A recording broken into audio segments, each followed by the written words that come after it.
sogar im Auto.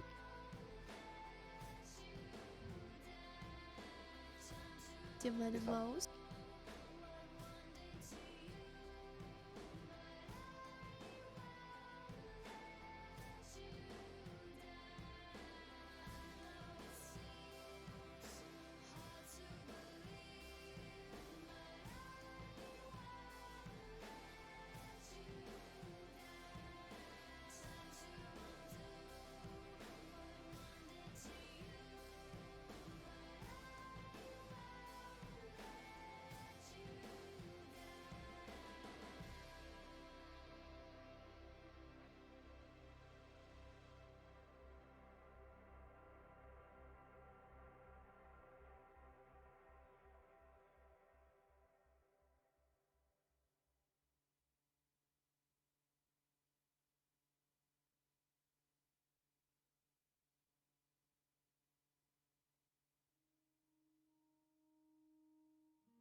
I'm wearing winter clothes when the autumn falls,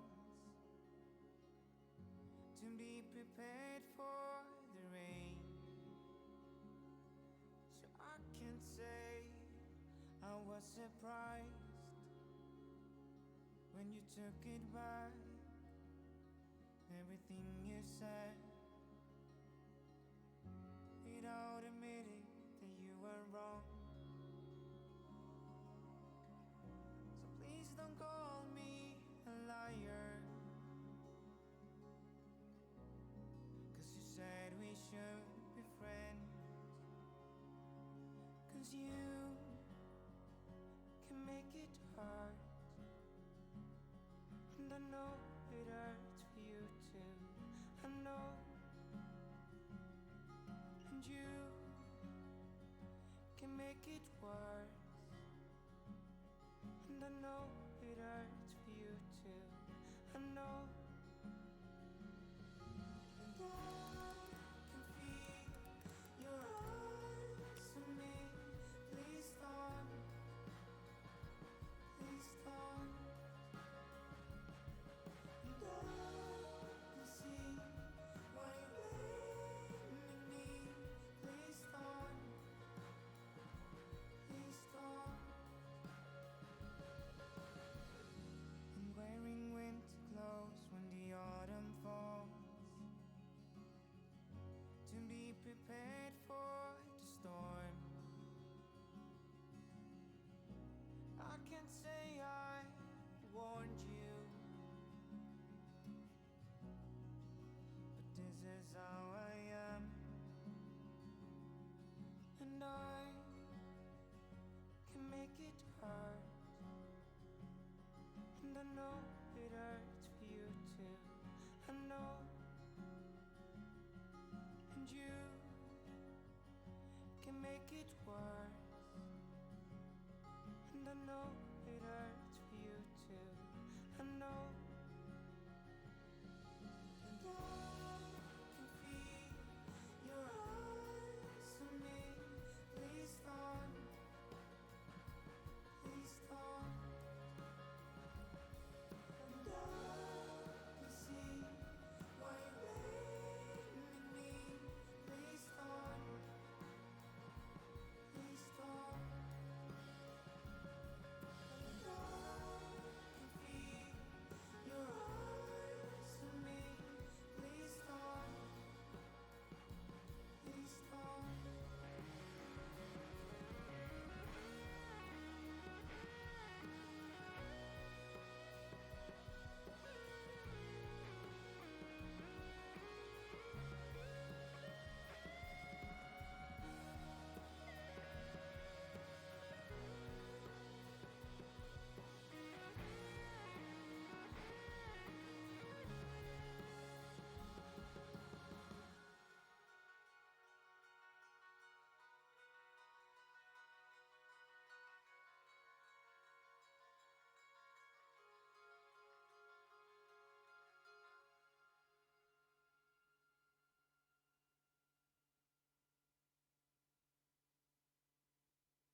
Einen wunderschönen guten Abend und herzlich willkommen beim Stream. Neues Projekt. Wie gerade ausgesprochen und am Bildschirm zu sehen, Bayonetta. Ja, nachdem Horizon gestern ja beendet worden ist, habe ich überlegt, was als nächstes und habe mir dann... Gott! Oh, tun wir das einmal weg. Für Bayonetta entschieden. Ich wollte es schon länger wieder einmal spielen. Hogwarts habe ich aus technischen Gründen erst einmal nach hinten geschoben, falls du noch da bist, Joe, aber du hast Hallo gesagt. Hallo Joe. Nachdem ich meinen Rechner jetzt sowieso upgraden werde, ein Graus für sich, aber es hilft nichts, habe ich gedacht, ich fange Hogwarts dann an, wenn die neue Hardware verbaut ist. Und entweder es macht einen Unterschied oder nicht, aber who cares. Ja. Und deswegen machen wir jetzt einfach zuerst einmal Bayonetta 1, dann hängen wir auch noch irgendwann Bayonetta 2 dran und dann auch noch einmal irgendwann ohne fixen Plan, wann wie Bayonetta 3. Der dritte ist der einzige, den ich selber noch nicht gespielt habe. Also 1 und 2 habe ich vor längerer Zeit schon einmal gespielt, aber habe irgendwie Lust drauf, es wieder einmal zu machen. Wäre ja noch das neue 40k-Game oder magst du solche Sachen nur offline spielen? Das 40k-Game werde ich tatsächlich nur offline spielen, weil es die Cybertrumi halt null interessiert, also so gar nicht. Ich werde allein noch kurz schauen, ob ich meinen Bildschirm switchen kann. Ja, also wie gesagt, nachdem ich denke, das ist ein längeres Game und sie überhaupt nichts davon hat, haben wir gesagt, ich werde es für mich offline spielen, weil es sonst einfach auch irgendwo, sag ich mal, schade ist. Sie schaut ja doch recht gern zu. Dann müssen wir nicht was spielen, worauf sie keinen Bock hat. Ja. Und damit würde ich sagen, legen wir da wohl einfach schon einmal los. You will not be able to continue from your safe checkpoint. Yup. Ist okay. Difficulty. Normal. Das wird, glaube ich, schwer genug, wenn ich mich richtig erinnere. Höher als normal geht es hier nicht. Bin nicht wahnsinnig.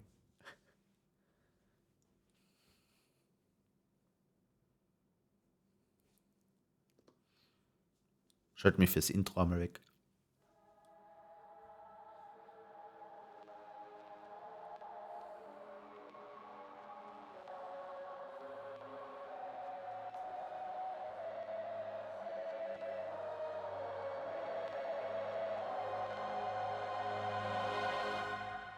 Oder hat man da gleich gespielt? Ich weiß nicht, aber...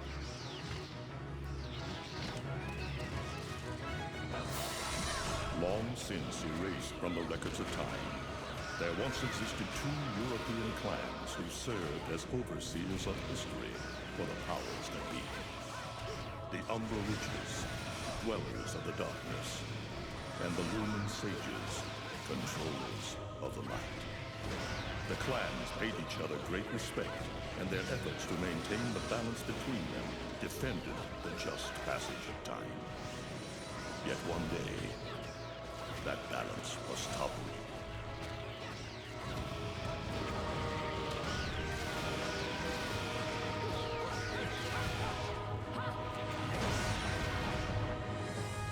Wir fangen also direkt an. The once harmonious clans fell into disagreement and stoked the flames of hatred against each other, resulting in an era of strife. The conflict between the Umbra and the Lumen threw all of Europe into a chaotic loop of battle, ambush, assassination, and casualty. It was truly a gruesome war. Despite the tremendous radiance of God shining upon them, the Lumen Sages were gradually weakened by the assault of the secretive Dark Witches. Years after the balance was lost, the war had ended in the Umbra Witches' favor.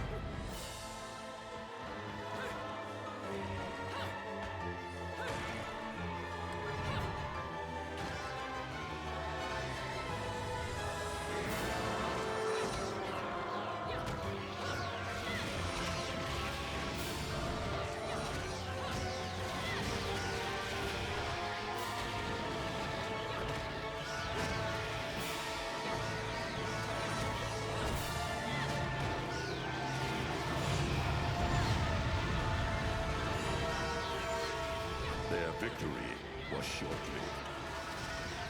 Fearing the witch's dark abilities, humans began to condemn the remaining Umbra. They launched the witch hunts, rounding up the battle-weary witches with little resistance and subjugating those who wished to continue the struggle. Human faith in the miracles of their god pushed the witch hunts further, and soon the Umbra witches, keepers of the darkness, were extinguished from the earth. All but one.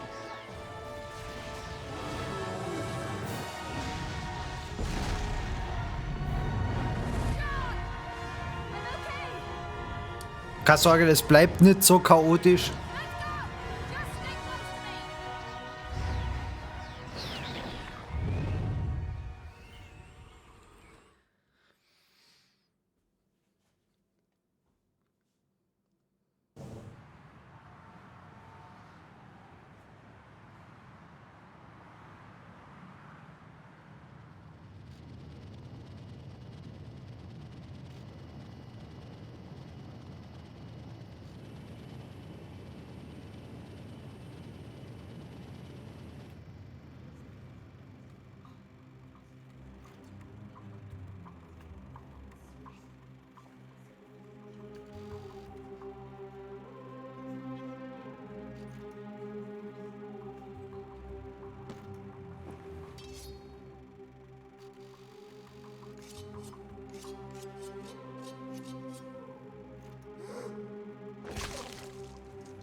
Immer diese Fanatiker. Kommt nichts Gutes bei rum.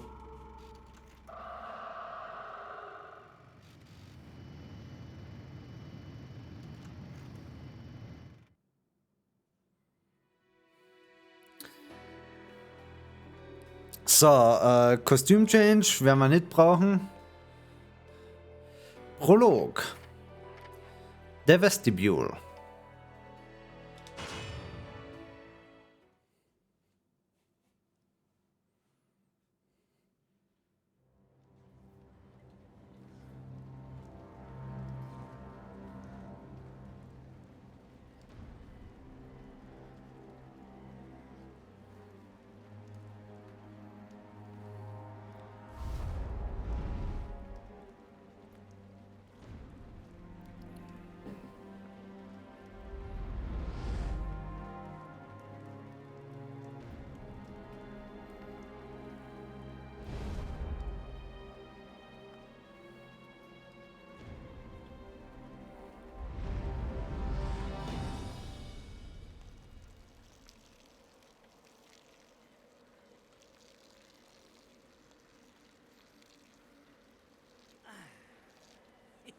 It looks like Humpty Dumpty's taking his last fall. Even old Eggman the Destroyer gets scrambled in the end, right? You know, I still don't get why the hell you dragged me out here for these things. I just drop off the merchandise. Hey, bet you can't guess what today is. Reading the good Lord's book ain't gonna do much. People been waiting for this asshole to get whacked for ages. Please. Hell, look around. There's no love lost for old Humpty Dumpty. But you gotta keep the outfit happy. We don't take care of him, they take care of us. And I prefer my shoes made out of rubber, not concrete. But hey, it's that kind of town. Without good-hearted souls like us to put these bastards 6 feet under, where'd society be? Of course, the pay's not bad either. Jesus, you really get into this shit, don't you? If it were me, I'd be praying he ends up barbecued. Or at least sunny side up.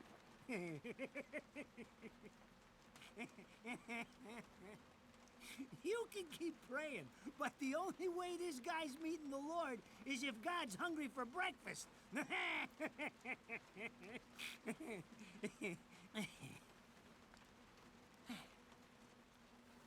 Speaking of hungry, we done here? My kids are baking me a birthday cake tonight. Cute little fuckers, I tell you what. Well then, Adios.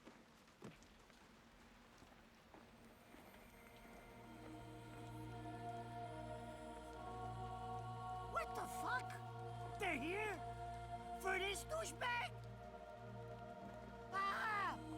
I hate this damn light. I can't see a thing. Oh! But they're there, ain't they? You hearing me? You can see them, can't you? I see them.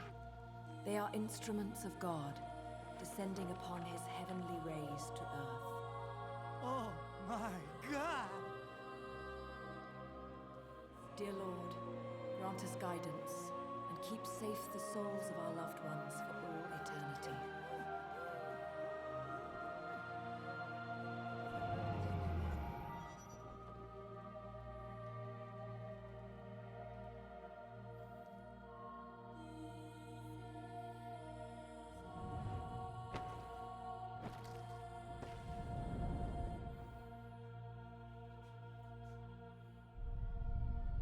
Da kommen sie, die Engel.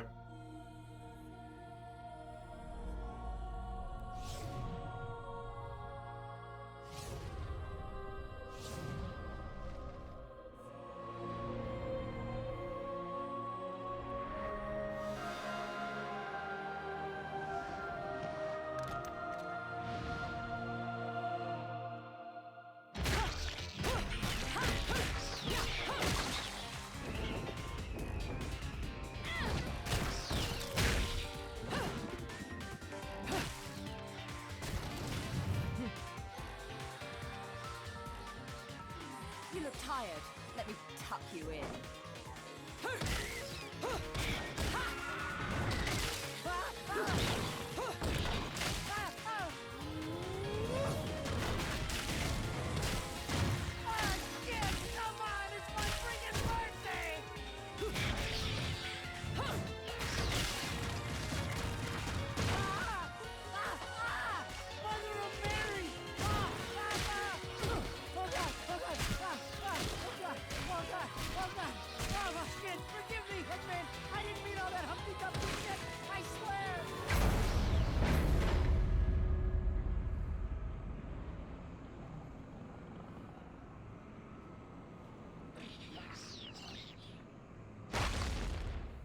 Next time you want me hands on you, you better make sure I'm dead. Now move out the way. Whoa, Dad! If it ain't my good buddy Enzo, how about you get out of here?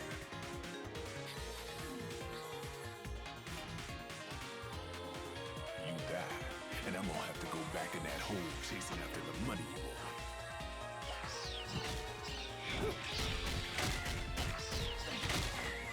Do you naughty little angels deserve a good spanking?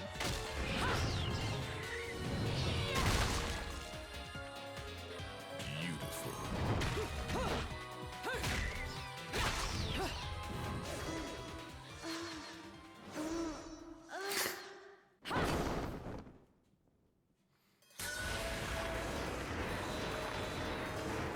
Es ist ein bisschen ein eigenes Game.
shots from me, Bayonetta.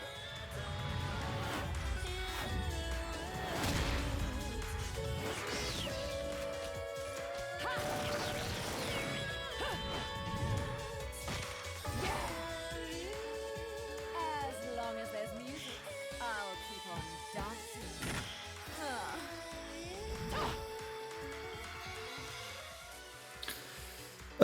Touch Controls werden wir nicht brauchen.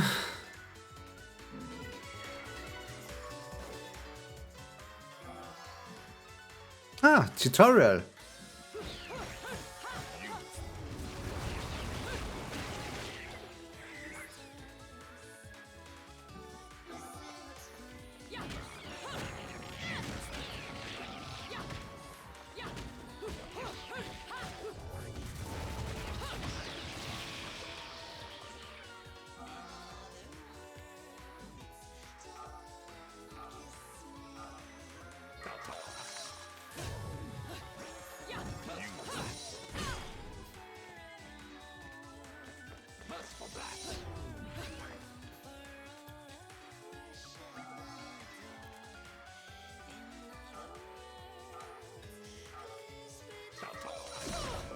Ups. Das war wohl zu last. Zu early. God damn it.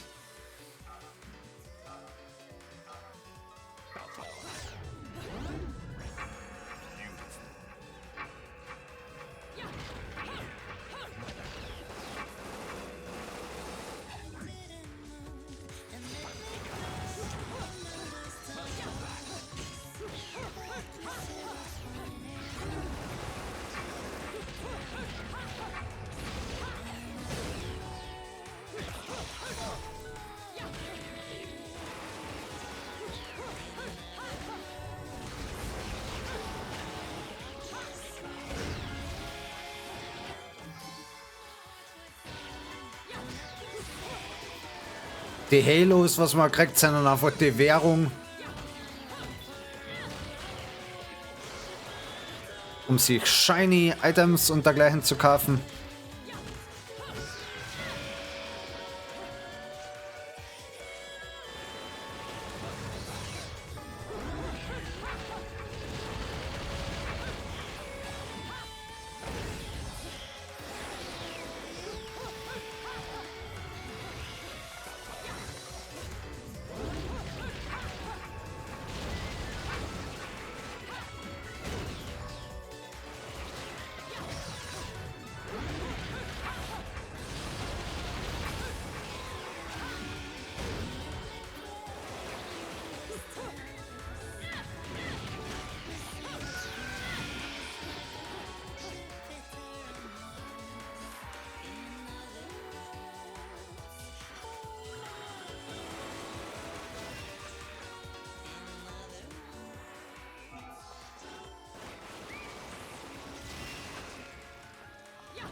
Rotate L and press.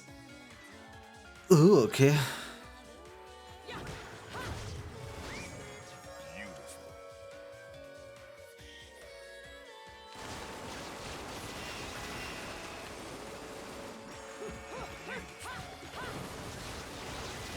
Okay, da kann man dann wild um sich ballern. Vergiss sie garantiert wieder die Ability.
like that? I just bought the damn thing.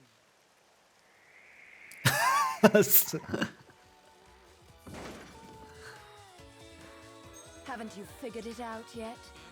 There's no quarter for you in this world.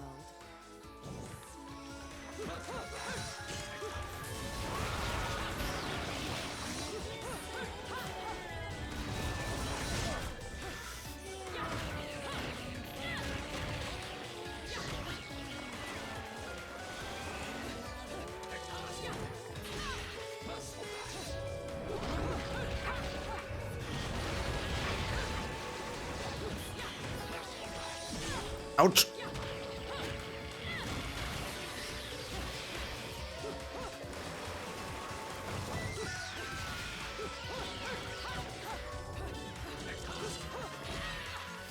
Da gehen die HP ganz schön schnell runter.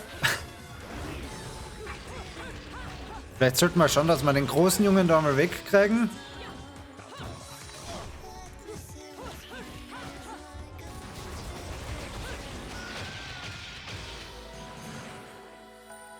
Gold! Kriegt man immer so tolle Bewertungen, wo Platinum oder so das höchste ist. Paying me for even touching these toys. You have any idea how much this is gonna cost to fix?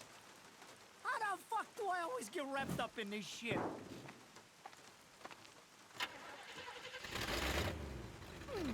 Engine still purrs nicely. Now, about this little thing you've been looking into for me, Enzo. Let's have a quick chat. See? This is why I told you I was going home. I just got held up in the air by some invisible things, and you want an intelligence briefing? It never stops with you! You keep belly aching like that, and you're liable to wake Eggman from the dead. And I don't think either of you would like that.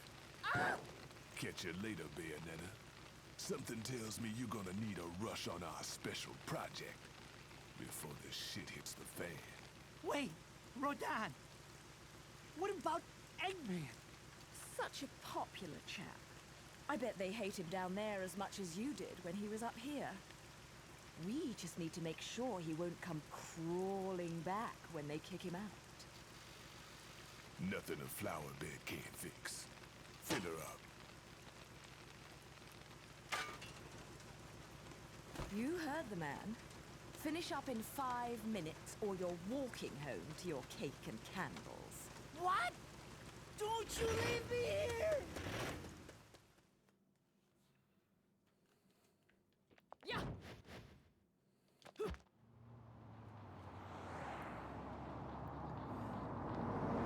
Oh, what a day! I'm screwed! Ah, it's gonna take every cent I earned on this charade to pay for the damage. I tell you what, if I could see them bastards that did this to my car, forget about it. Enzo, the road. Pay attention. How can you be so calm? You're still getting screwed in all this too. Of all the low-life scum in too deep in this town, I've never seen one get wrapped up in a fight with God's messengers.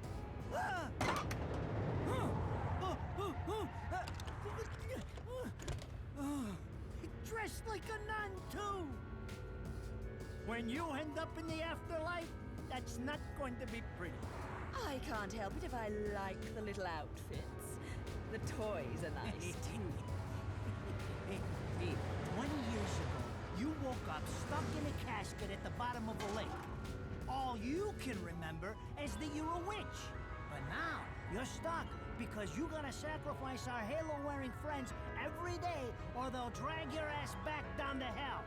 I know, I thought I got screwed, but being forced to slap around the divine for a living, that's really getting screwed. If I needed a biographer, you wouldn't be my first choice. I see to the funeral. You get me the information I asked for. That was our deal. Come on now! Look at my poor car! I'm working for free after this! At least let me get a drink at Rodon's before you start grilling me. The info I got is good. It's gonna get you close to finding the other stone in the pair and figuring out some of that lost past of yours. I swear.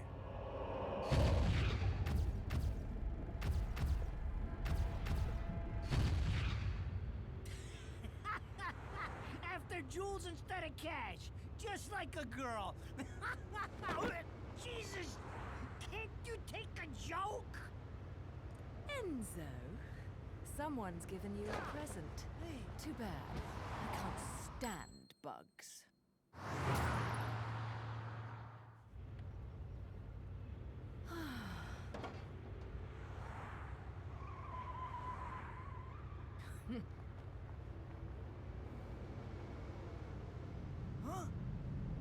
What the fuck? Eher untypisch für den Straßenverkehr.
You? What's the matter, Bayonetta? All that sleeping made you soft.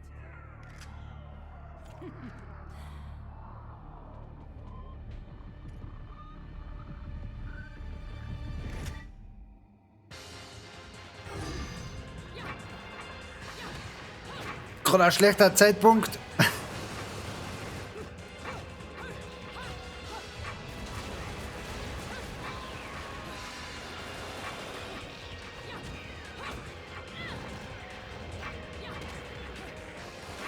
Aber schön, dass du noch mal reinschaust, Herr Rambo.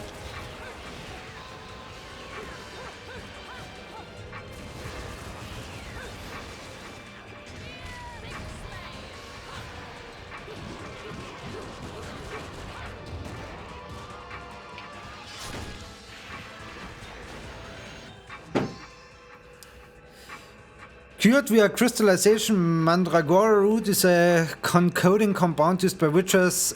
It is useless by itself. Okay. Was wir daraus jetzt einmal nehmen?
Und weg ist sie.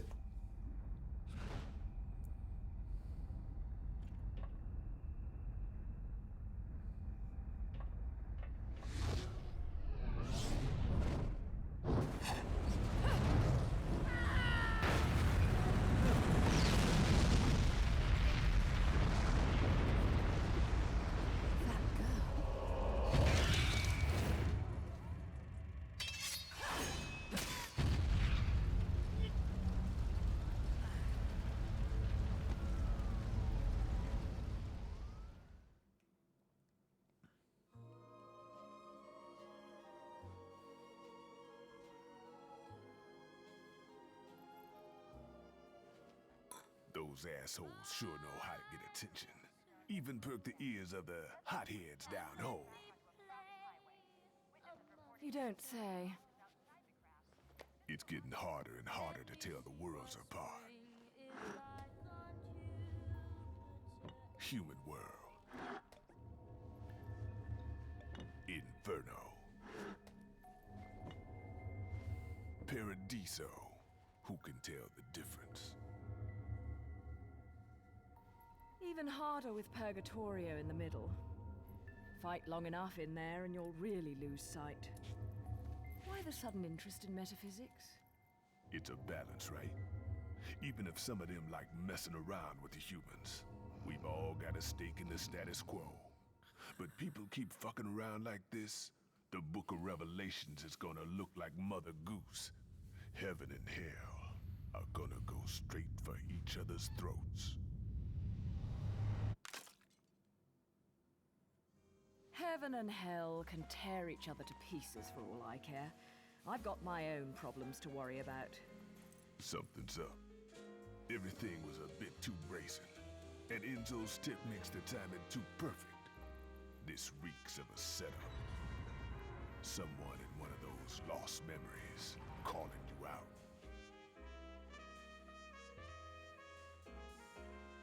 I got a little present for you.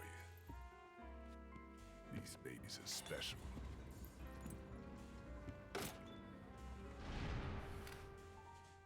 Built from an alloy the devil himself would kill to get his hands on.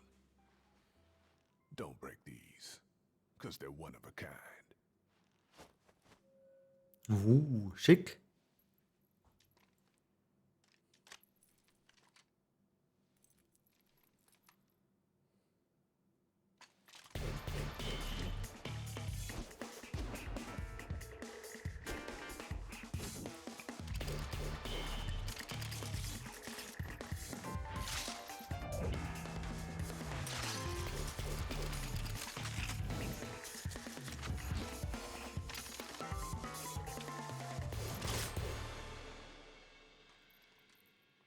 Calling me out. I don't go in for strange offers. Then again, I'm getting a little tired of these weaklings they keep throwing at me. Maybe I should aim for something a bit more high class.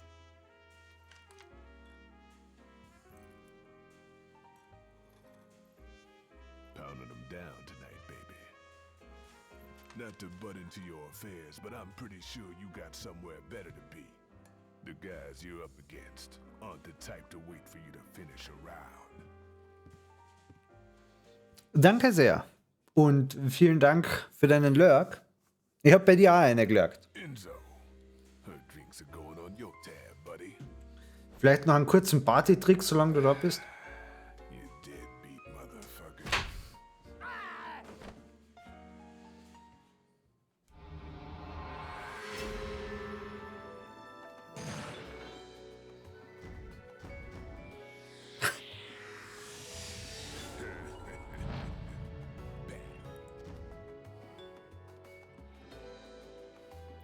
Braucht man.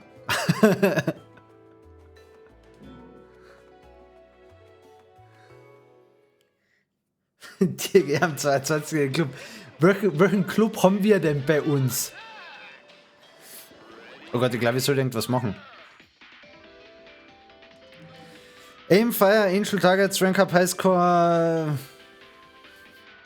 V. Boah, na. Oh, I'm too old for this shit.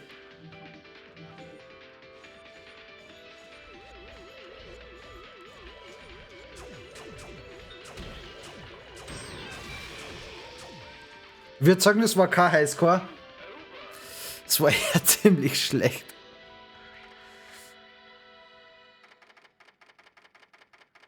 Ins Kolosseum. Noch schlimmer. Exchange Point for Halos. Ja, gib mal Halos.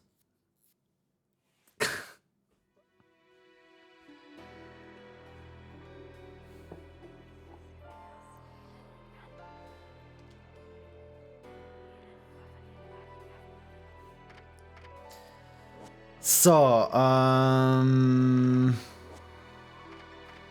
Shop haben wir da noch keinen, oder was? Scheinbar nicht. Na dann machen wir einfach mal weiter.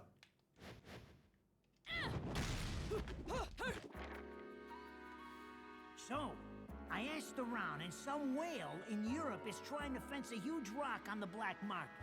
He calls it the right eye, saying it's part of some set called the Eyes of the World.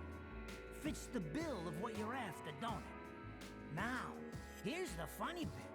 The stone passes around the halls of power for hundreds of years, vanishes, and then the black market goes white hot for the thing. But the seller wanted an arm and a leg for it, to the point no one could stomach the price. So back goes the stone. But not before everyone figures out where the guy is. You're gonna enjoy doing this one, I bet. I love sticking it to the rich. Of course, when you do, don't forget your old buddy Enzo stuck his neck out on this one. Slide me a few fuzzoles out of the rich guy's pocket for my troubles, right? Anyways, you better get going before the trail gets cold. Off to the middle of nowhere. Paradise of Europe. Vigrid.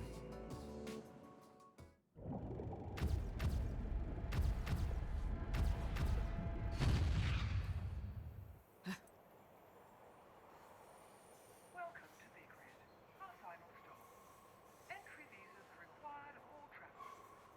Please submit your Vigrid-issued entry visa for inspection upon disembarking. Please make sure you take all your valuable belongings with you. Repeating this message. Welcome to Vigrid, our final stop. Entry visa.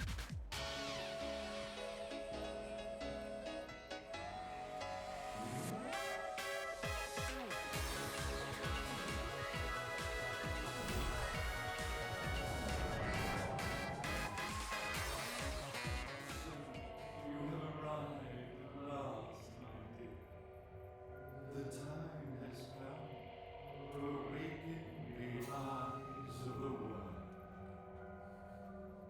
Fear not, my dear child. Such a beautiful young lady you've become. I'll always see to it no harm comes to you.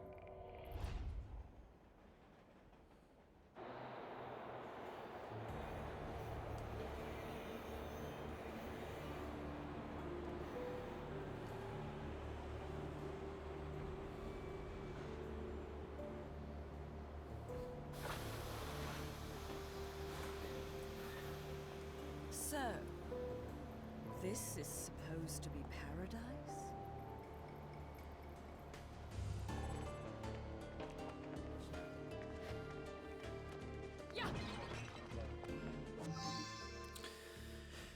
Cured with crystallized block baked gecko is a concocting compound used by witches. Ich schätze irgendein Crafting-Zeug meinen sie damit.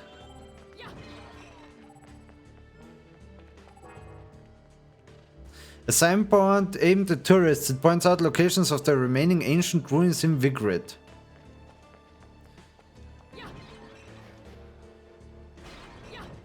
Man könnte da jetzt ein Unicorn-Horn, wohl irgendwas zum Craften. Man könnte da jetzt natürlich die gesamte ja, alle Bänke und alles zertreten, aber ich glaube, das zahlt sich dann auch nicht wirklich aus. Was haben wir da? Must be one of the Vigrid security forces. For security guards in the middle of nowhere, they have some awfully impressive weapons. Zum Glück betrifft uns das nicht weiter.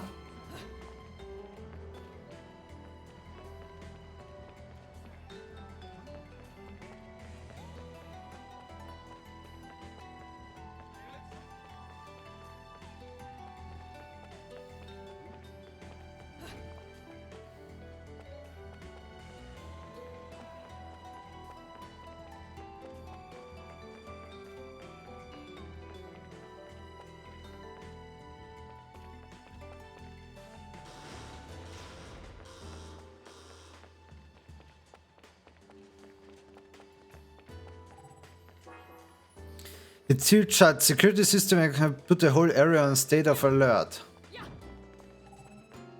Also Sackgasse.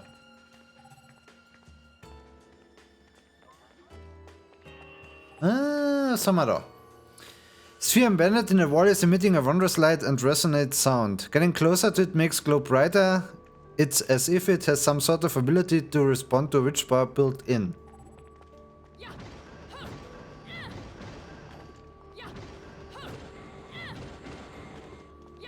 Das heißt, fest genug dagegen treten, bis was passiert. Hold B to extend jump duration. B, nicht A.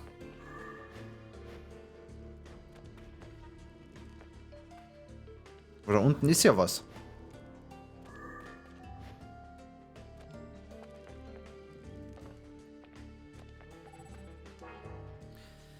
Object bearing the seal of the sun. Upon pedestal there is an engraved headstone marking resting place for witch.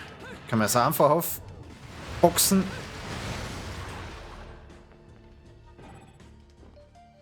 Jupp.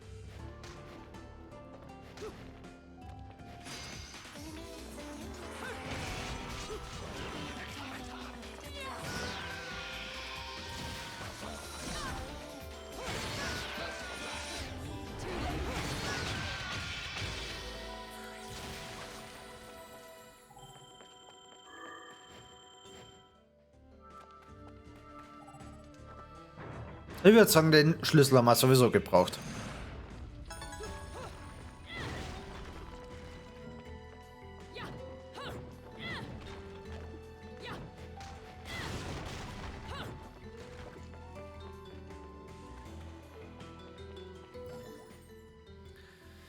A voyage towards the truth.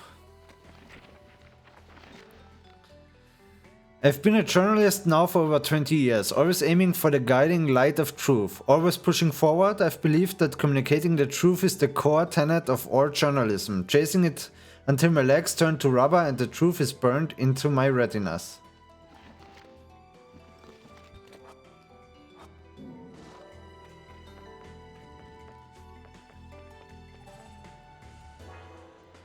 Set of two crystal statues, but one is in pieces. It has been destroyed in unnatural manner as if it fit the rage powered by a deeply held grudge.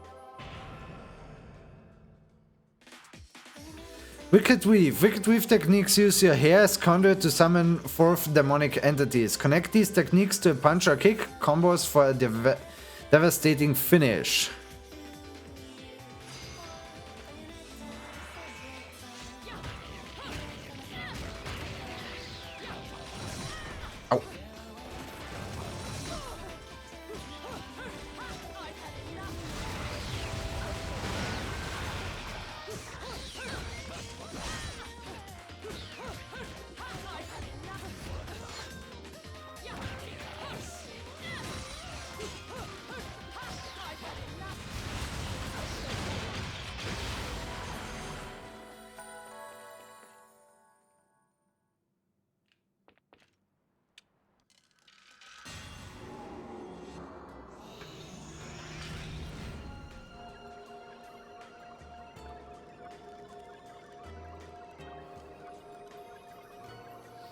Lumen Sage and Umbra Witch. When their power meet in the test of strength, the lightning released will be your test.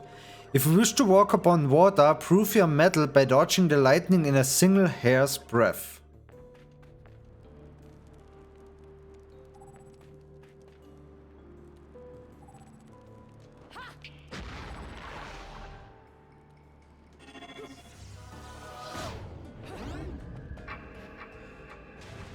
Aha, und in der Witch Time kann ich auch Wasser laufen. Okay. Good to know. Revives one's vitality instantly when obtained.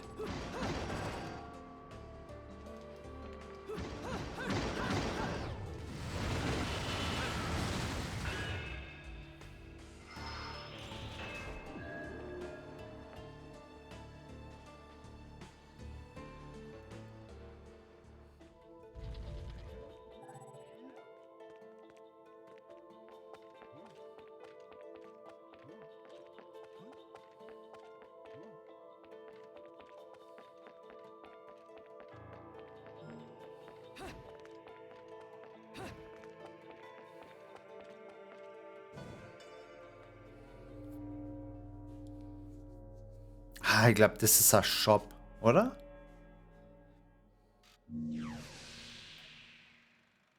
I knew it. This town's teeming with heaven's little helpers. It's making my buddies downstairs awfully nervous. And your point is?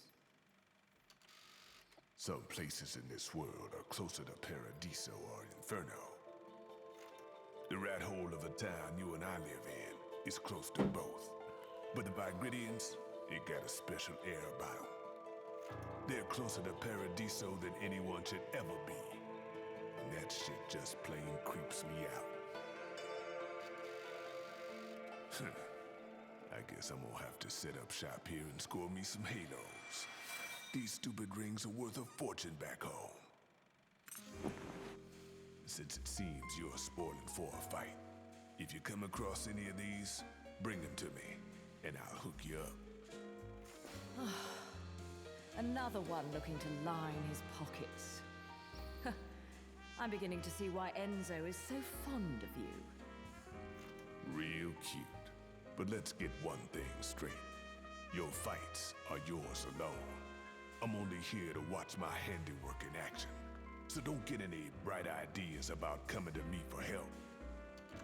No, you get one thing straight.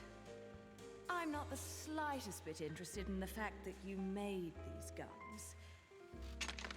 If you get in my way, I will... How do the Americans put it?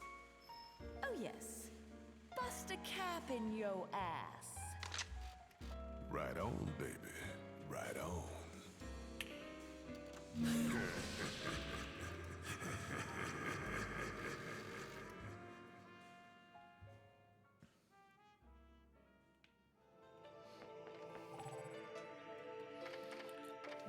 Schauen wir mal, was er verkauft.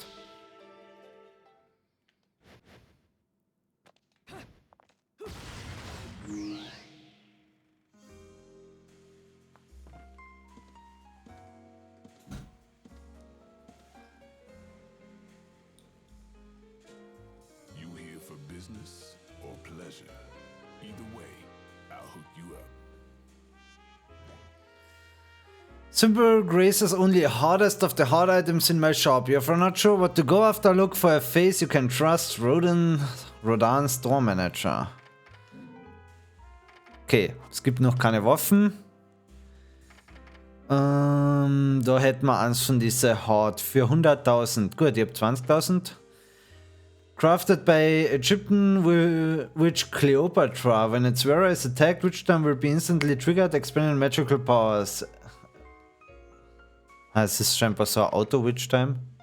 200.000 Repellen Enemies Attack, aber wir können uns da sowieso noch nichts leisten. Wie schauen wir bei D aus? Air Dodge. Dodge Enemy Attack while in the Mid-Air. Let's go. Dodgen kann nicht verkehrt sein. Und dann sind wir praktisch eh pleite. Slashing the opponent with incredible quickness, deliver a devastating thrusting attack can also be performed mid-air. Gut, wir brauchen auf jeden Fall mehr Halos. Aber in der Luft dodgen zu können, kann nicht so verkehrt sein.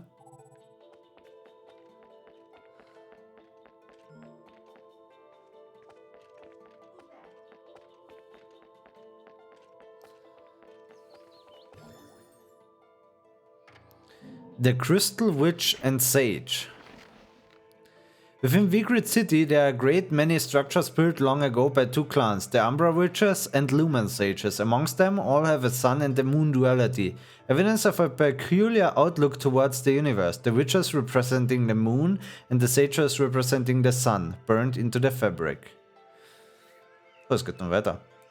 Into the fabric of the city in various ways. One of these structures, a pair of statues crafted from a high-quality crystal known as Beltaston Crystallos, featured both a witch and a sage. Ah, das ist da unten, wo wir durch sind. The statues appear to hold some sort of special significance. According to ancient records, they were created to aid in the training of the art of overseeing time. A skill only the two clans were capable of practicing, that also served as the key to locking something away from public view should the clans feel the need for secrecy. However, the exact details of this art are unknown. Now the city, scarred by the tragic witch hunts of the past, has seen many of the statues depicting witches destroyed or heavily defaced. Even these beautiful crystal statues were unable to escape their calamitous fighting.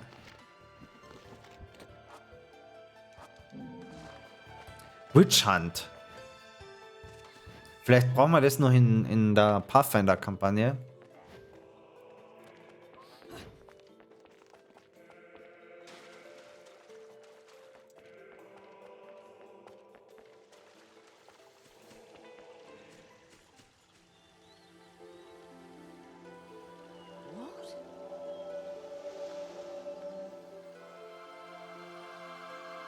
Es kann nichts Gutes heißen.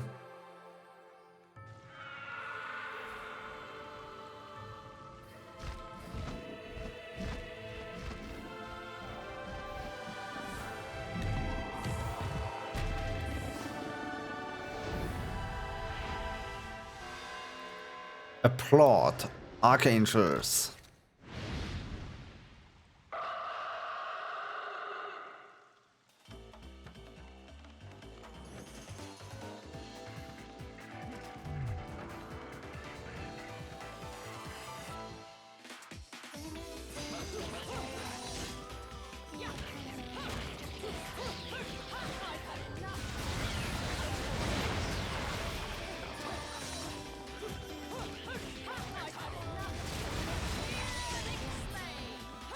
Das hätte ich vielleicht für einen großen einsetzen sollen.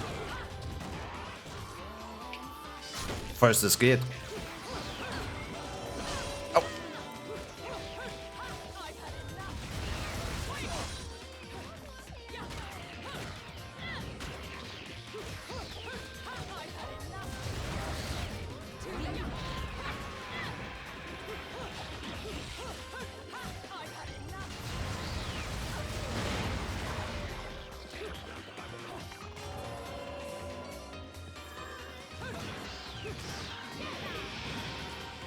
Okay, effizient.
Wow. Richtig Big Boy.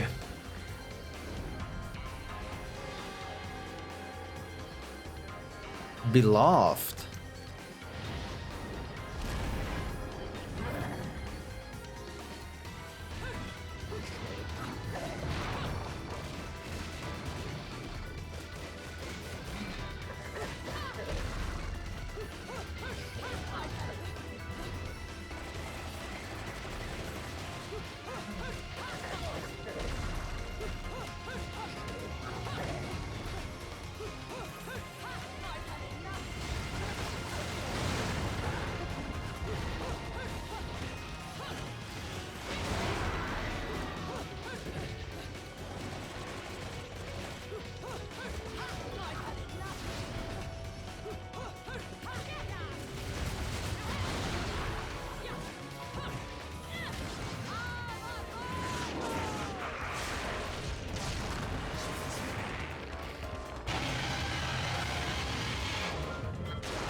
Ich weiß nicht, ob sie das irgendwann noch ein bisschen detaillierter erklären vom Game her, aber das, was da am Ende passiert ist, ist halt im Grunde genommen die Beschwörung von einem Dämon, den sie dann mit ihrer Haar fesselt, um ihn auf einen Gegner loszujagen.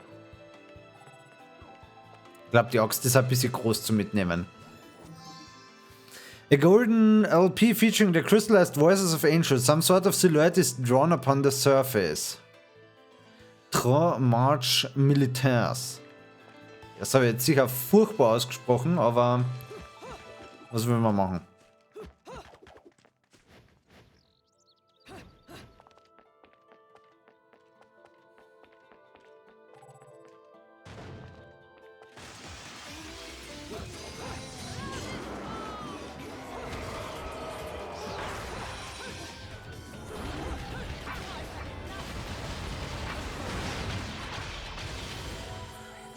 Okay, wofür die beiden Jungs da herin sein?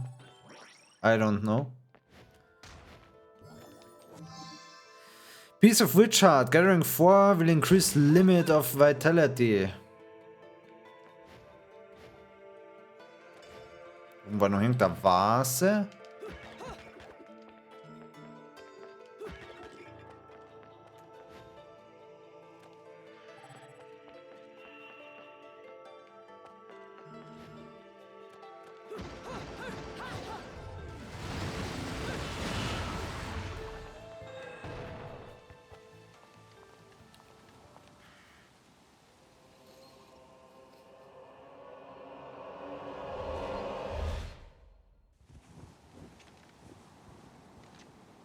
What are you doing?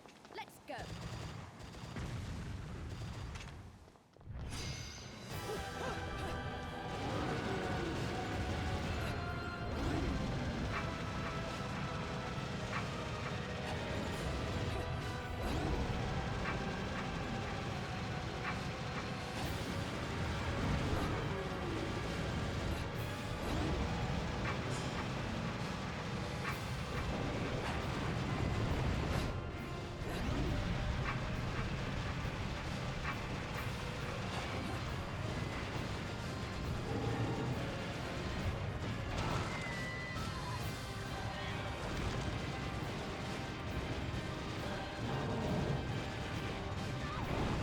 Hätten sie mal besser dodgen sollen, die Ladies.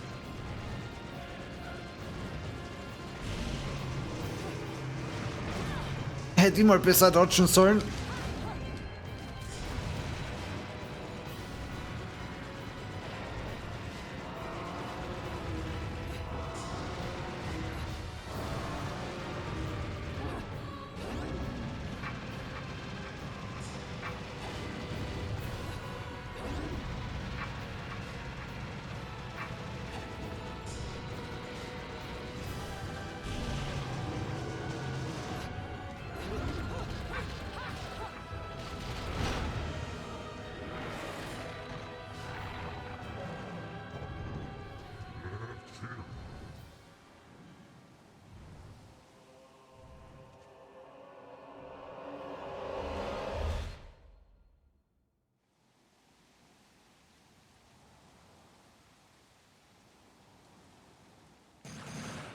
You've been naughty.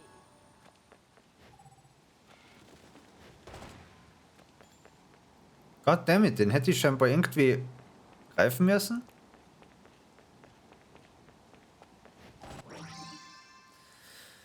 Umbra and Tears of Blood. Ohne weitere Erklärung. Aber wenn man es sammeln kann, braucht man es vielleicht noch.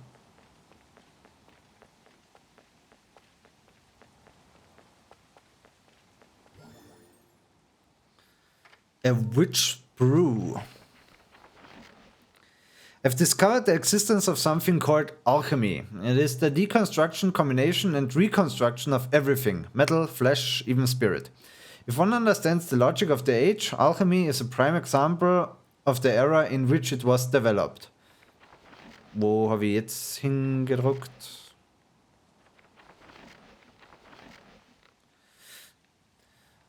Although lesser known is the fact that alchemy is an offshoot of the Witcher's secret art of concoction.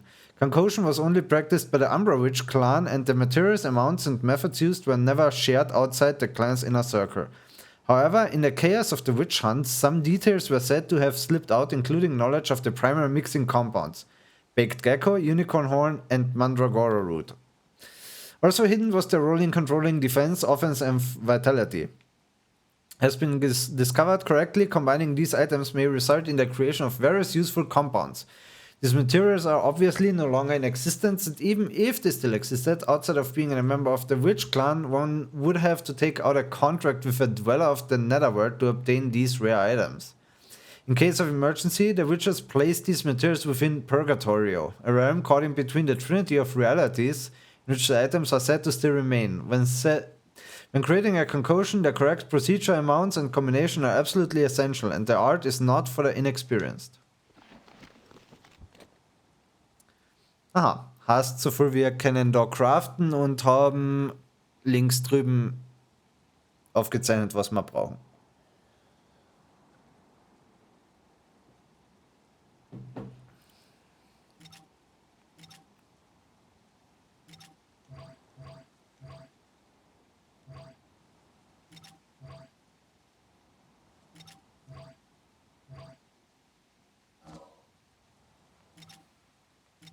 I don't know.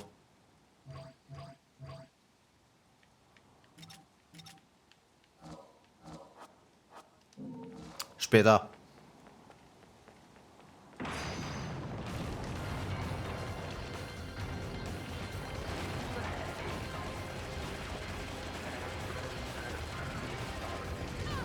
Autsch.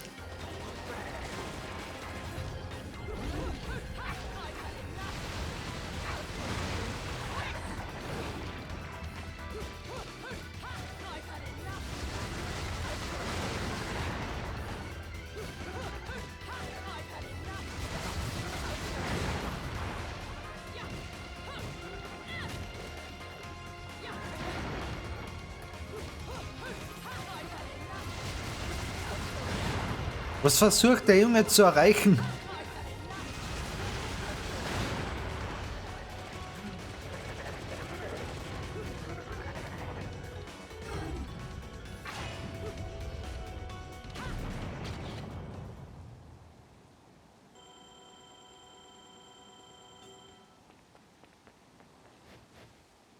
Das ist einfach weg. Der war noch nicht tot.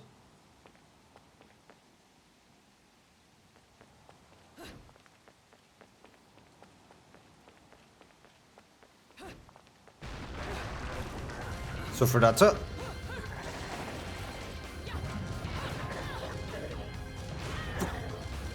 Okay.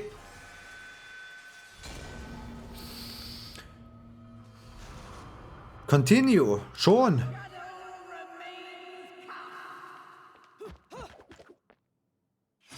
Ich würde sagen, umdrehen.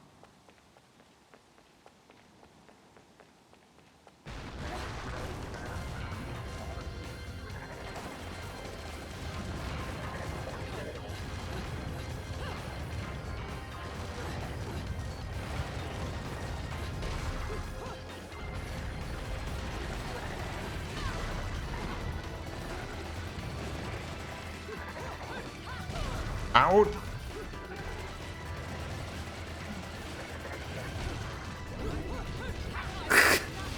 Klar. Natürlich zählt es als Vollcount, als was soll es sonst sein?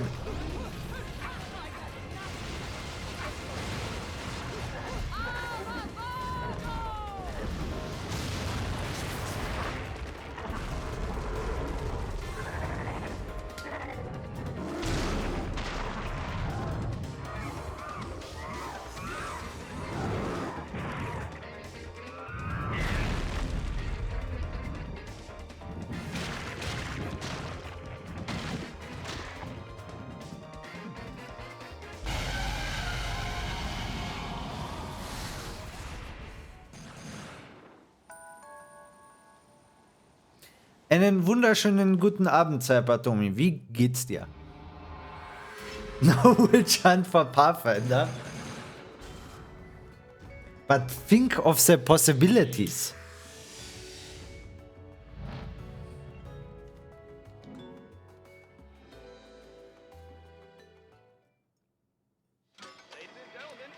Oh.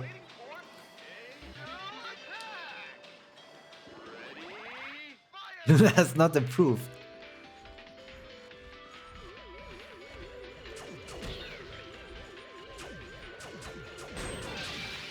Ja, 5 Punkte, gleich schlecht wie letztes Mal.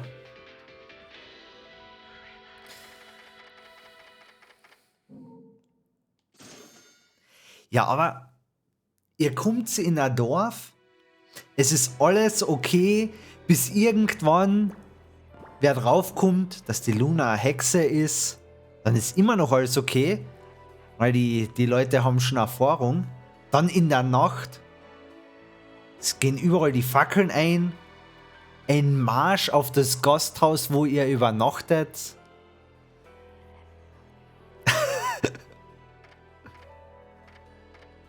So, mit 27 kann ich mal noch diesen Stiletto-Skill kaufen, den der Rodan da so anpreist. Oh, scheinbar will er den ja haben.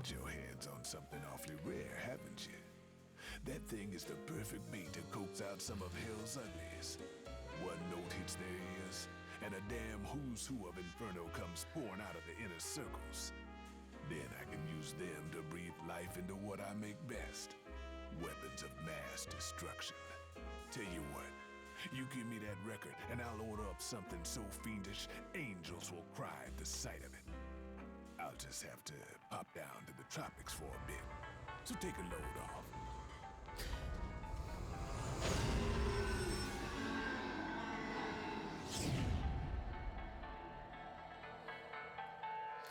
Bei mir passt soweit alles, ja. Ich habe eingangs schon gesagt, dass ich mich gegen Hogwarts zum Beispiel entschieden habe.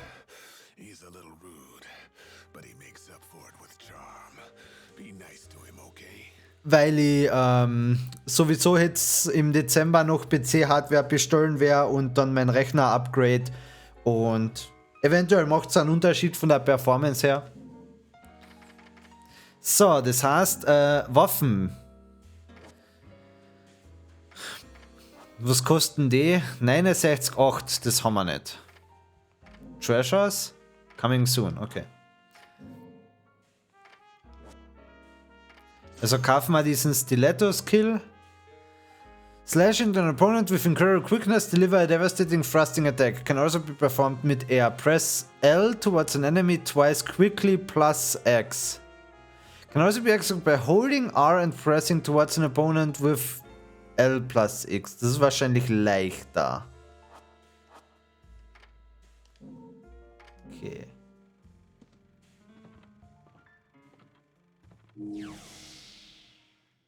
Du hast übrigens nicht wirklich was verpasst. Das ist alles furchtbar confusing, aber die Bayonetta leidet auch unter Gedächtnisverlust. Also weiß sie selber nicht viel mehr, außer dass sie eine Hexe ist. Und wir suchen nach den Eyes of the World.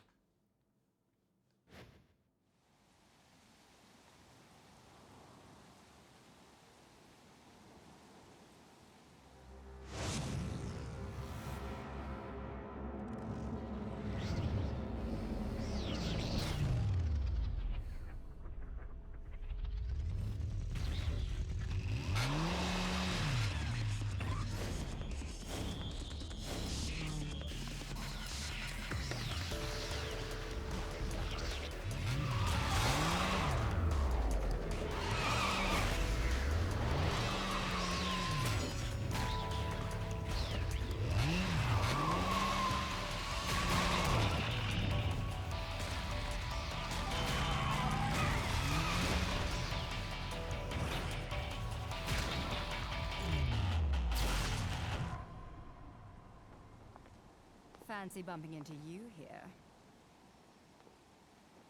Out to find some answers about your past, are we? You've quite the familiar face, and using the same powers, but you'll have to forgive me. Do we know each other? Same powers. Don't make me laugh. Your little dip in that lake has left you a bit rusty. I've been high and dry for 20 years now. The only rust on me is from the lack of any real challenge. Perhaps you're up for the task. You've already disappointed me.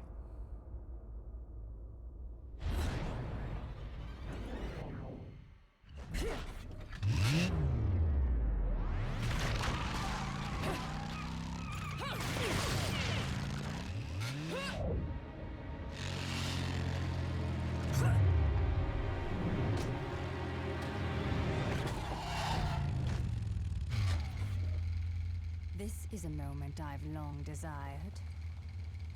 But you've forgotten your destiny and wasted the past 20 years. You're right. I do seem to be having trouble remembering things of late. Would you be so kind as to take it from the top? 2 overseers, the eyes of the world. They are the power behind everything.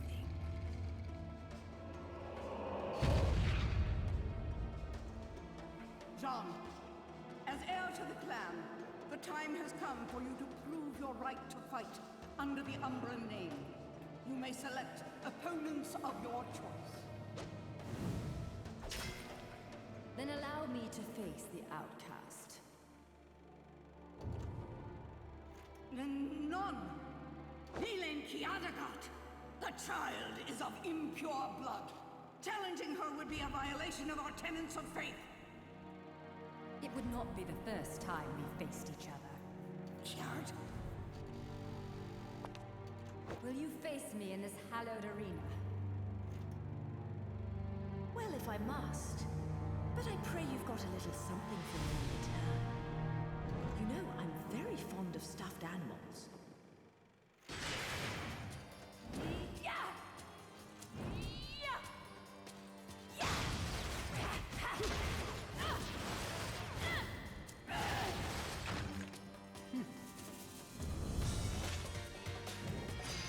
Oh!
Die war jetzt ja leicht.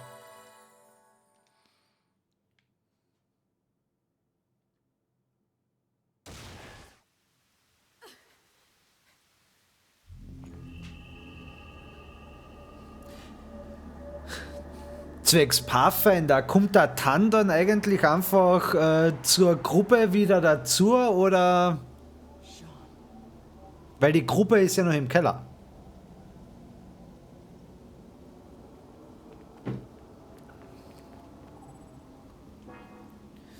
Well, they went the stairs. I won't be getting across this way, and soon at least not without using my witching powers. Ah ja, es ist wahrscheinlich Mond, also kann ich jetzt an Wand entlang laufen.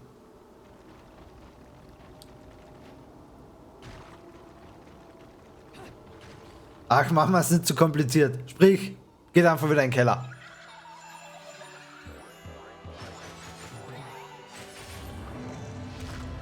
Spricht ja gar nichts dagegen.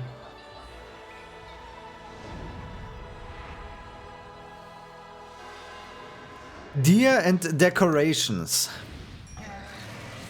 What the fuck?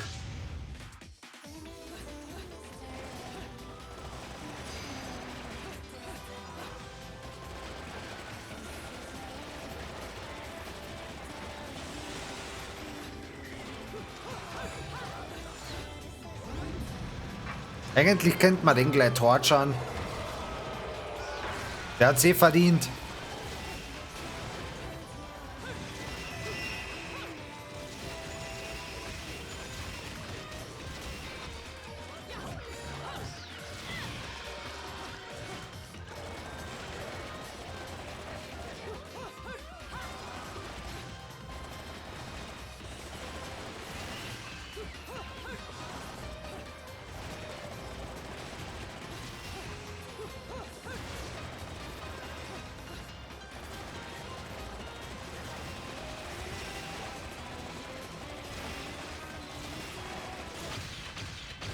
Ich bin schon voll gespannt, was ihr dann so machen werdet in der nächsten Session. Oh Gott. Das war echt länger Pause, oder? Wann haben wir denn das letzte Mal gehabt? Oder fühlt sich's nur so an?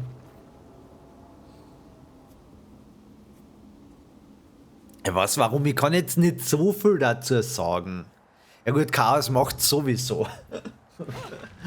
Wie halt immer.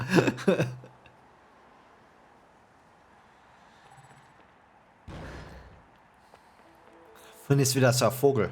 Kriegen wir den? Kriegen wir den? Kriegen wir den? Kriegen wir den? Kriegen wir. Ich weiß nicht wofür, aber wir haben ihn. Schon.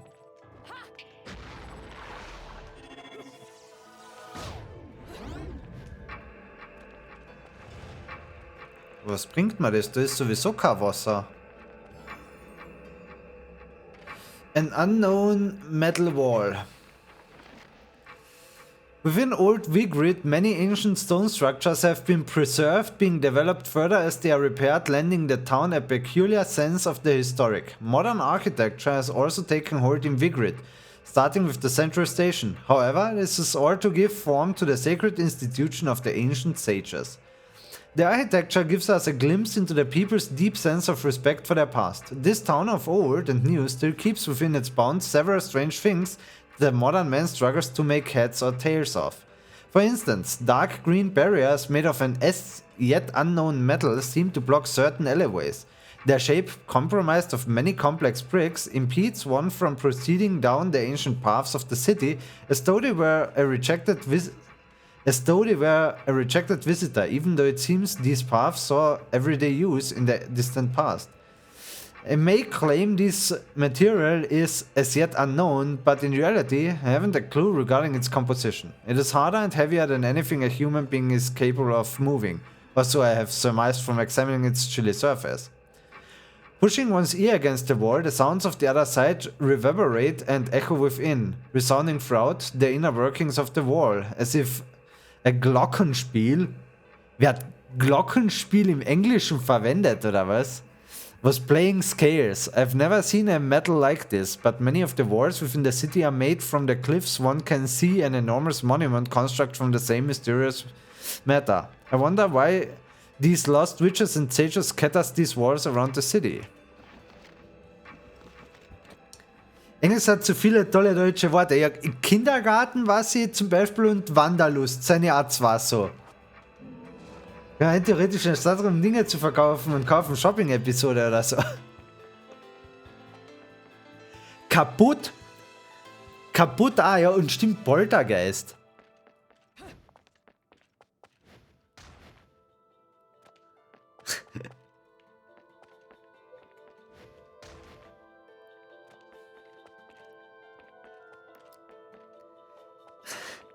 Der Joe einmal wieder dabei. Und die Patomi so Shopping-Episode. Let's go. Gestalt haben wir einen nie gehabt, ja. Ja, das sind echt voll viele Wörter. Was, nur so kleines Trivia wegen kaputt. Ich habe da einmal ein Video drüber gesehen, wo, das mache ich jetzt noch bevor ich weitergehe, ein Amerikaner drüber geredet hat, also über so eben verschiedene Wörter. Und kaputt ist wohl im amerikanischen Sprachgebrauch wirklich so endgültig hin, kannst du nicht mehr reparieren, ist leider noch zum Wegschmeißen. Das wäre fies, Alter. Das sollen wir Shopping-Episoden machen.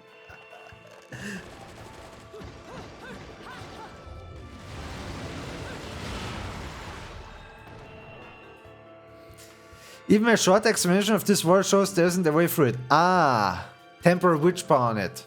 Deswegen sind da hinten die Statuen. Das heißt, wir liften die Statue, gehen vor,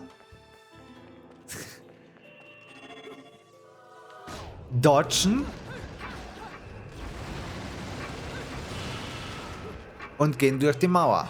Easy. Du kannst dich dann mit einem weiteren Heldenpunkt damit freikaufen. Was, also ich gebe euch allen 2 Heldenpunkte und dafür macht ihr keine Shopping-Episode, oder was?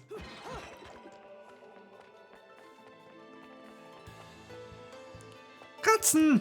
Kitties!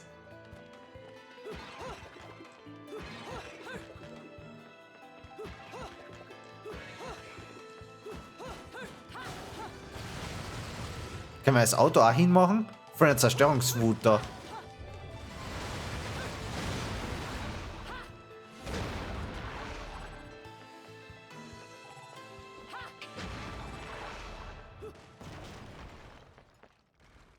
Die Leute sind sicher gerade ziemlich verwirrt.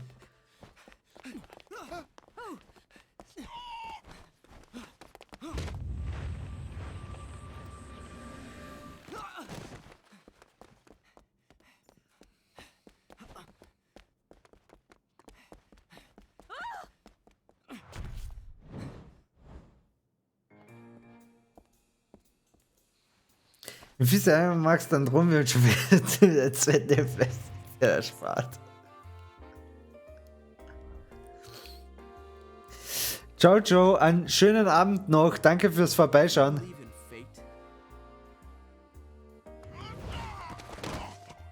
Fate brought us here together, and it will never tear us apart.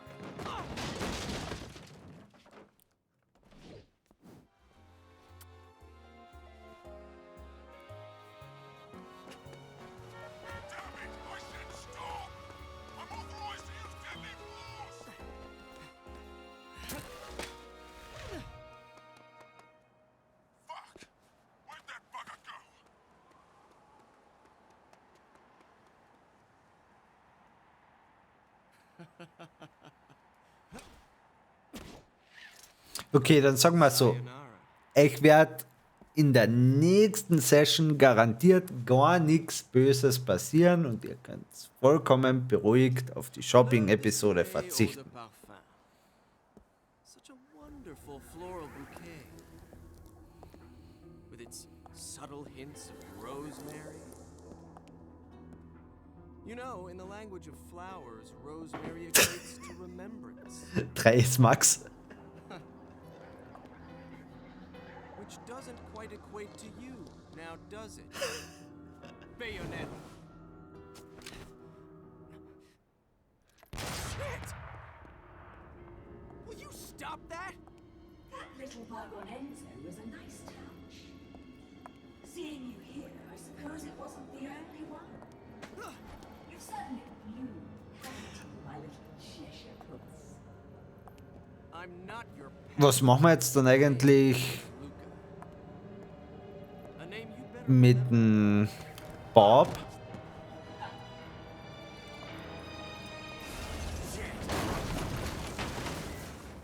Damn it! Wait! You can't just run away from me like that! I know what I saw that day!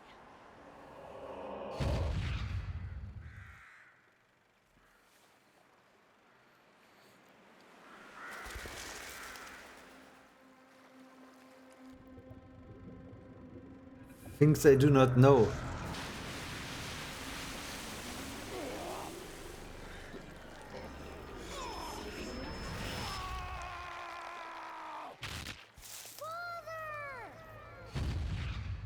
I know all about your kind. Sure, my colleagues laugh at me for chasing fairy tales, amongst other things. But I know they're real. I know the truth.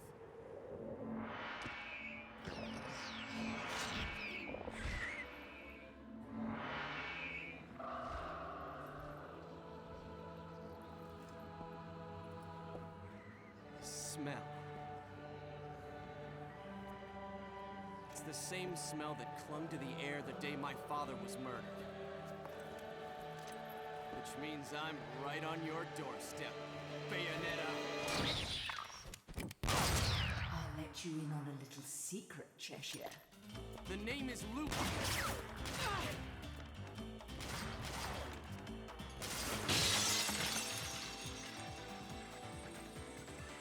You need to hone your sense of smell, my dear.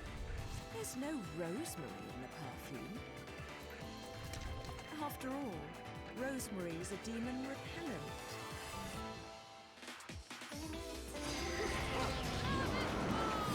Na, warum ich gefragt habe, ist er jetzt dann als Bob eingeplant oder bleiben wir beim Flower-Plan?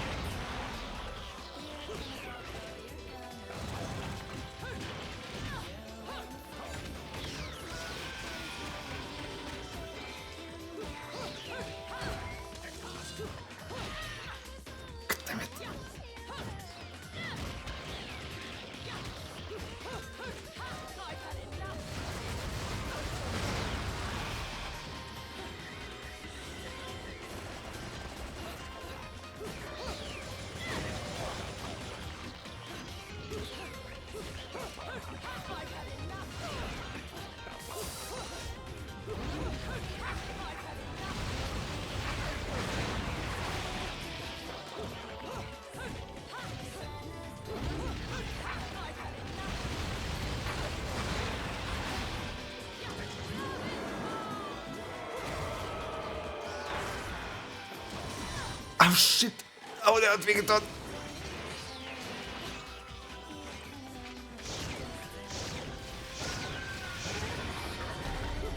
Big boy!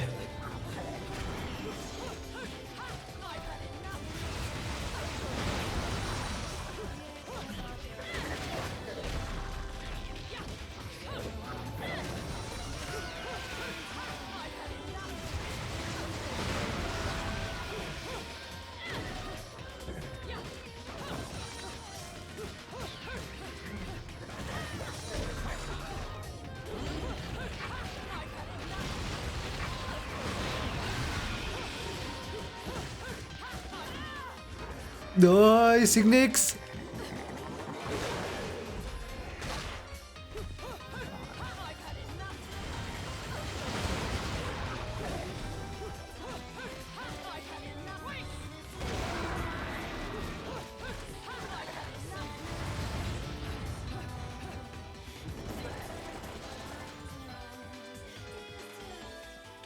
Beides. Das nächste kommt bestimmt momentan eher beim Blumen, denke ich. Den Bob kann ich nur irgendwo einbauen. Ja, Bob geht immer. Manchmal leichter, manchmal schwieriger, aber es geht immer. Because you've got something to run from. Me. But you can't escape me forever.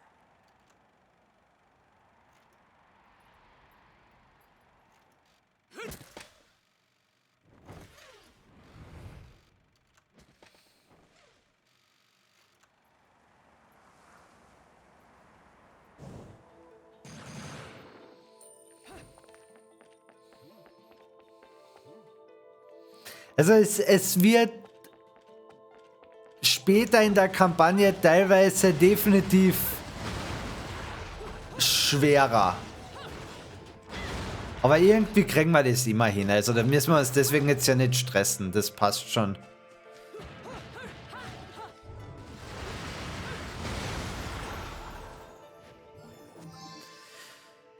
Arcade Bullet.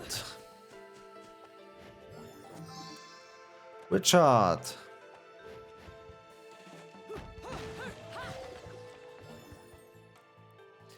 Notes on the topic of magic. The word witch usually conjures up images in our head of an old woman using strange magic. But peruse the history of Vigrid and you find a vastly different picture of incredibly brave women who once inhabited the area. They were known as the Umbra Witches. While these witches are said to have manipulated magic, there remains very little recorded history to back these claims. Yet, they shared many powers with their opposing counterparts, the Lumen Sages. And from their records we can get a better view of what magic entailed. As overseers of history, they possess the ability to literally see everything in an instant, also known as temporal control. This technique sharpened all of the 5 senses and pushed one's emotional energy to its very limit. It is a world where a falling drop of water can become a crown, and the hummingbird slowly and elegantly flaps its wings.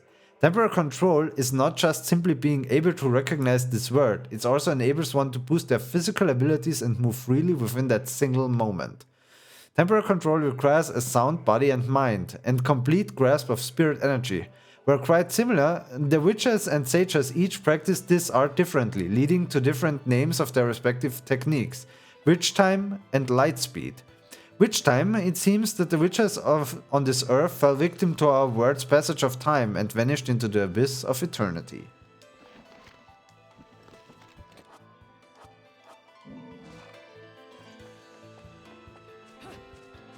Wir können ja grundsätzlich schauen, weil der Joe hat ja gemeint, er hat dann voraussichtlich da Anfang Jänner direkt wieder einmal Zeit, dass wir da dann eben die Blumen machen.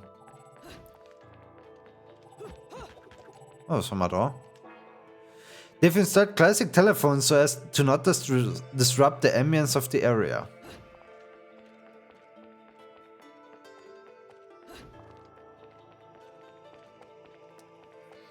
Ja, man hätte es für die nächste Session halt wirklich gedacht. Hallo Straßenbahn. Dass es sinnvoller ist, die Main Story zu machen, weil sonst ist noch eine Session, wo der Tan gar nicht dabei ist. Und das wäre eben so langsam einfach irgendwie schade, weil er ist ja doch einfach Teil dieser Abenteuergruppe. Genau, können wir sowieso in Ruhe drüber reden nächstes Mal.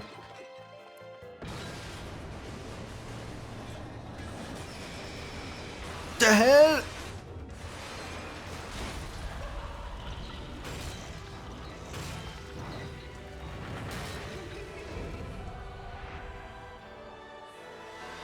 Enchant.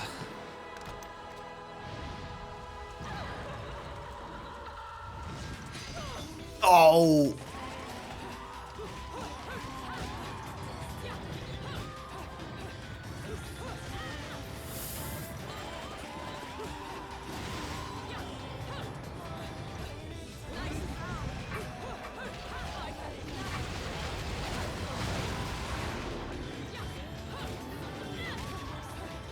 Die erinnern mich gerade voll an diese Bone Wheels aus Dark Souls und die waren auch nervig.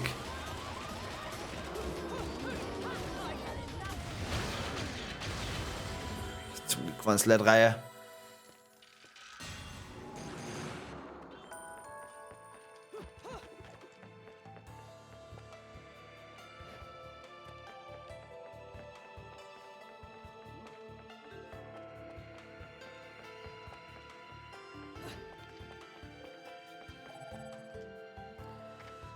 Alfheim. Ich glaube, das waren so Challenge-Arenen.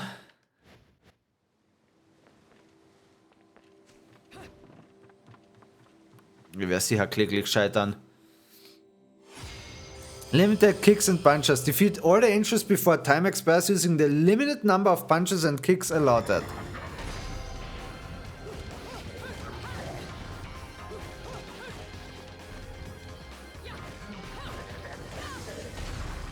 Was?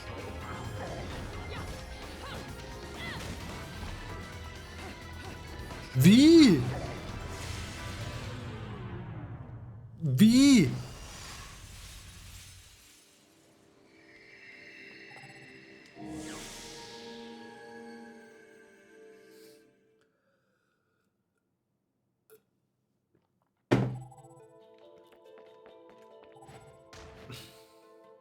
später.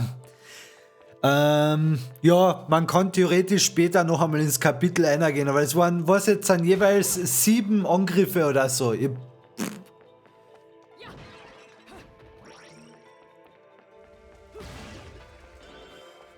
hoffe, dass da irgendwo Heal-Item drin ist, aber bisher nicht.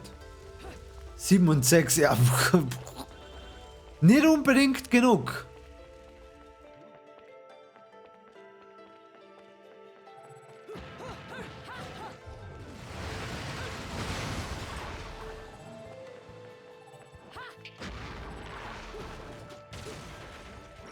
Nee. Heal. Braucht zwar niemand. On the topics of magic too. In the rigorous pursuit that are the magical arts, one method is said to have caused countless deaths during training, Witch Walk. To the Umbra Witches, it seems Witch Walk was truly indispensable. Taking their power from the moon, this band of witches were able to draw on the power, enriching qualities of moonlight to execute high-level techniques. However, record states that Witch Walk was powered by a pact with a particularly powerful demon who would grant the power to break gravity's bonds, and not by the more common moonlit source. As no further records remain as to the nature of this technique, any more hard facts remain unknown. However, by looking at the traces left on the buildings around Vigrid, one can make some further assumptions. The traces are in fact footprints left on the surfaces into the city so well that you almost never catch a glimpse of them at first glance. In fact, those without knowledge of Witch Walk would probably never notice the footprints' presence. Among the dirt and scars on the surface, there are many buildings in Vigrid where footprints sporadically continue along their sides. This must be none other than proof that these magic practitioners were able to literally walk on walls. Many of these buildings where the witches have left their mark are truly strange. There are doors in unbelievable high locations, or the building may lack a path to its entrance entirely, rejecting all intruders and living a life of solitude. Witch Walk was not just a training technique for the Umbra witches, it was a shield that protected their way of life.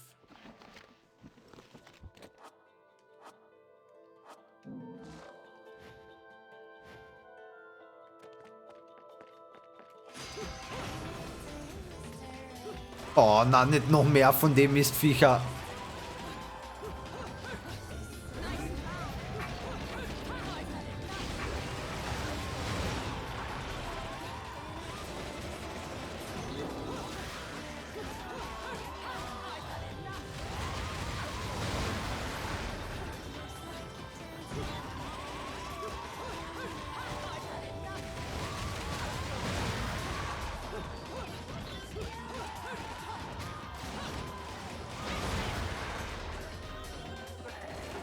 Hello, big boy!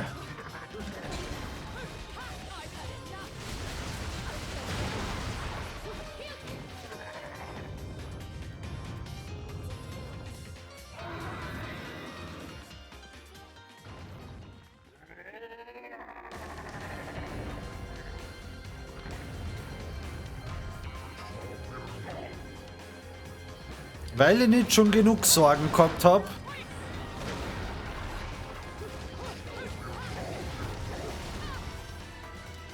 Ouch, god damn it. What the fuck?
Ich würde sagen, es war von den HP nicht knapp.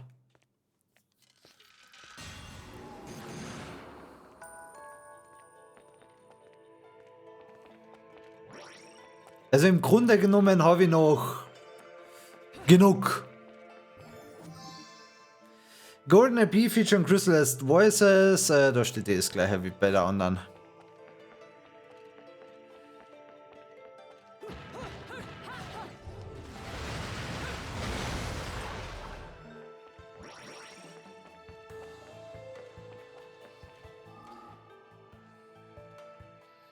Kann ich da theoretisch Zeug craften?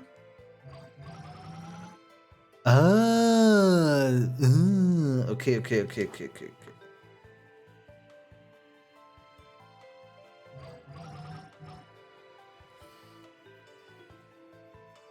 Und lass mich raten, 5 ist Minimum. Ja, okay, gut. So funktioniert Craften. Was wollen wir jetzt?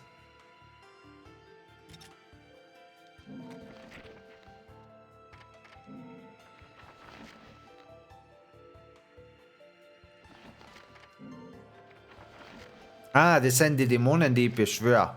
Okay. Techniques. Invertiers. Angels we have encountered. Notes. Das sind Techniques.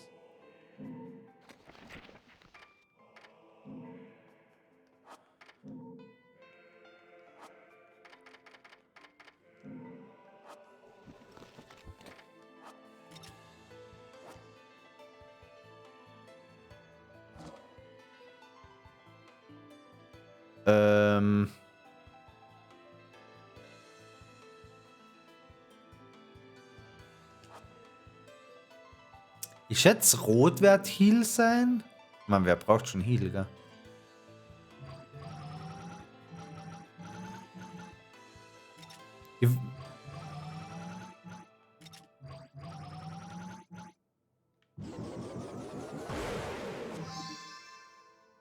So, jetzt haben wir Magic Flute. Für irgendwas. Und dann...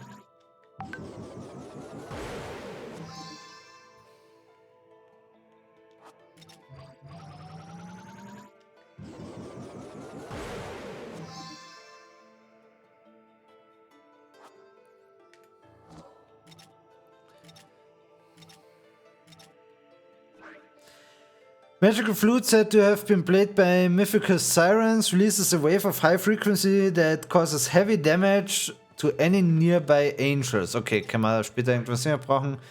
Vast amounts of vitality. Raises one's attack bar for extended durations. Ah, okay.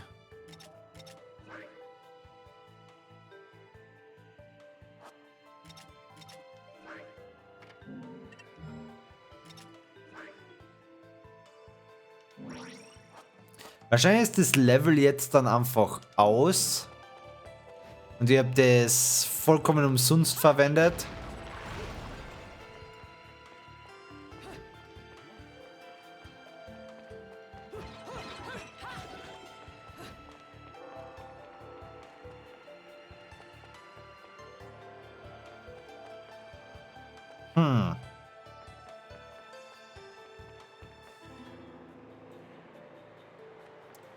Es wird wahrscheinlich wieder so ein Witch-Time-Dingens sein mit Statue und dann unten.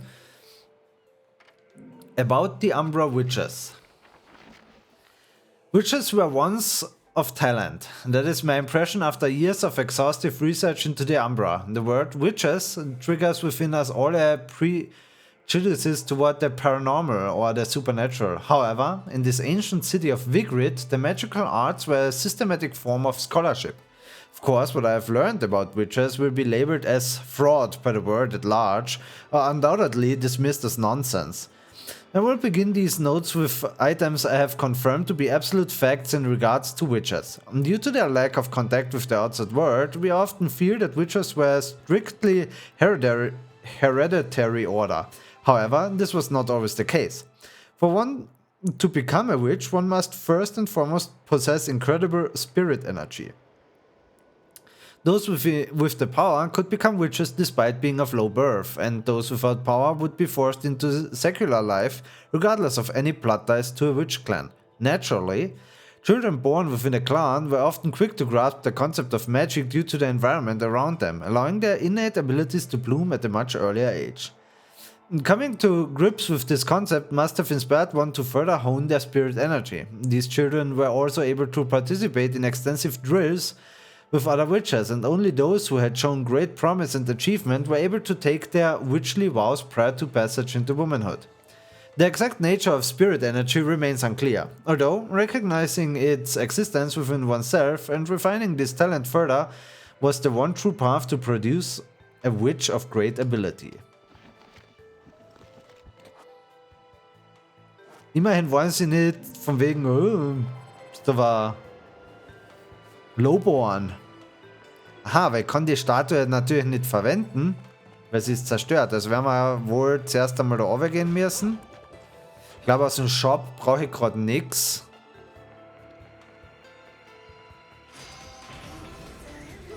Hello, boys!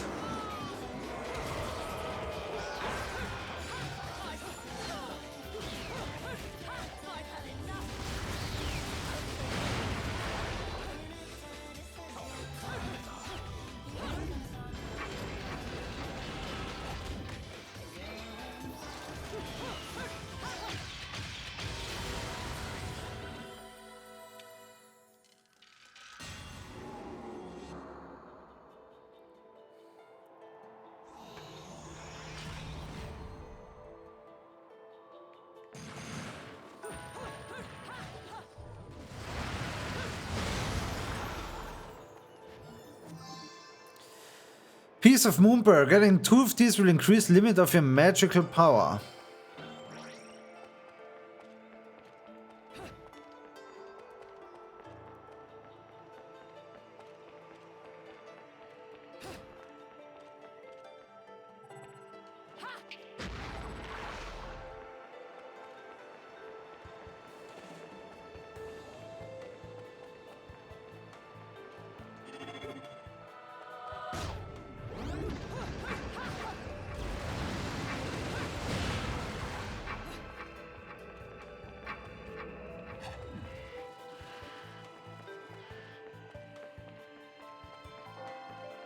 So for the kitties!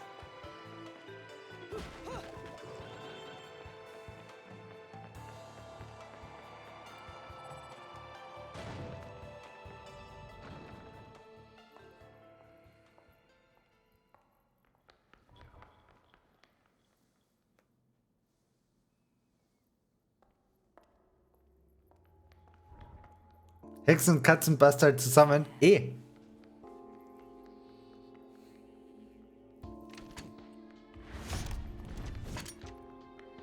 Deswegen verstehe nicht, warum die Luna nicht ihren Fuchs eintauschen wollte.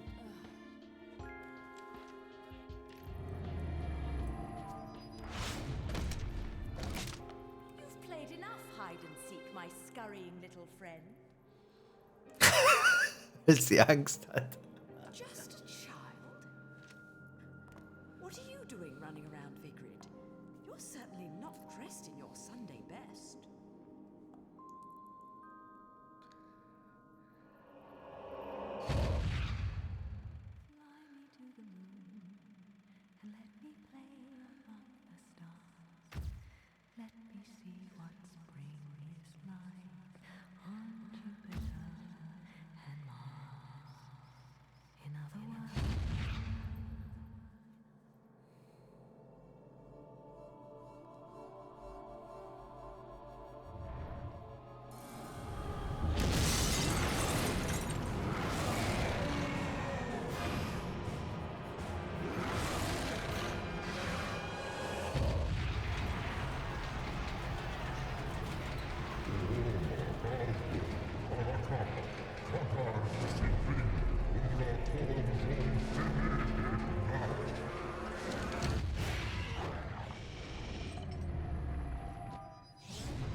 Au, what the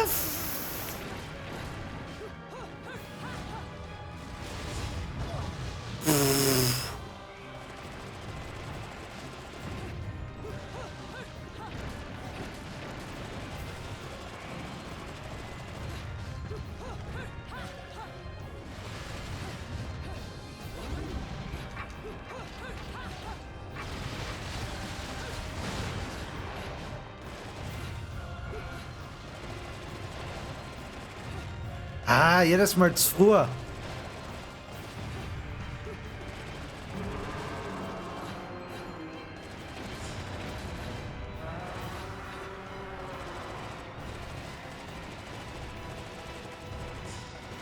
Das macht's gerade nicht übersichtlicher. What the fuck?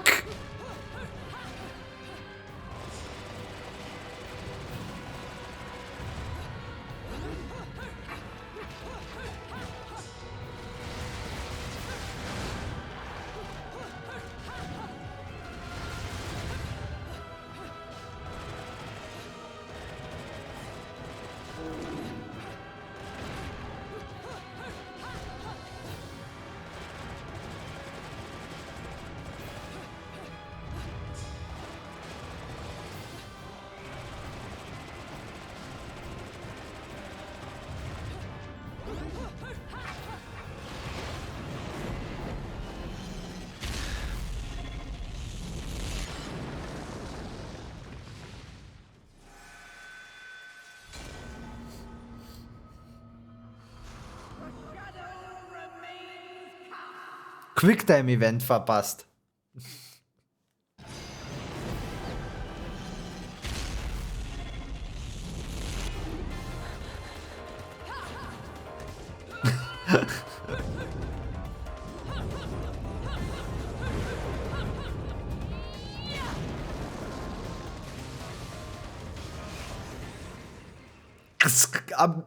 Bei solchen Stellen ist das Spiel gnadenlos. Also das mit Quicktime so... Es könnte noch ein paar Mal passieren. Ja, wegen dem, okay, du bist tot oder wegen dem, was davor passiert? Hey, Bronze! Nice! Hab ich gut gemacht!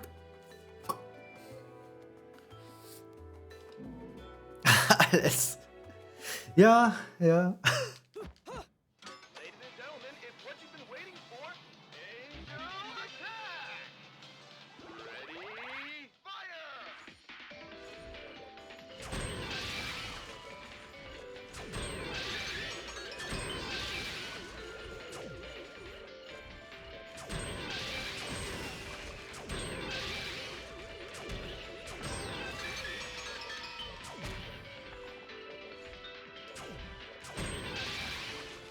Ich würde sagen, die Runde war besser. So, wir können die Points entweder in Halos umwandeln oder uns da einfach gleich was kaufen.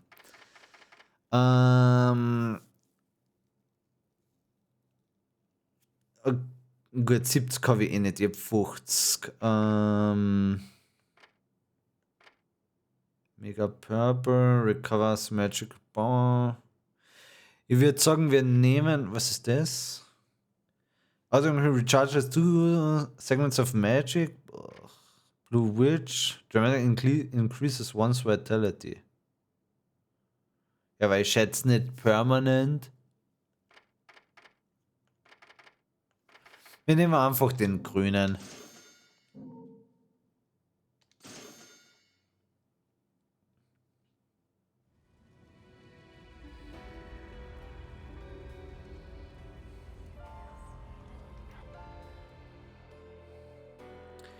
The Burning Ground, 31.000. Man, wir können mal kurz reinschauen. Another LP? Working me to the bone. But no need to pity me. I was bored anyways. Let me go whip some things into shape for you.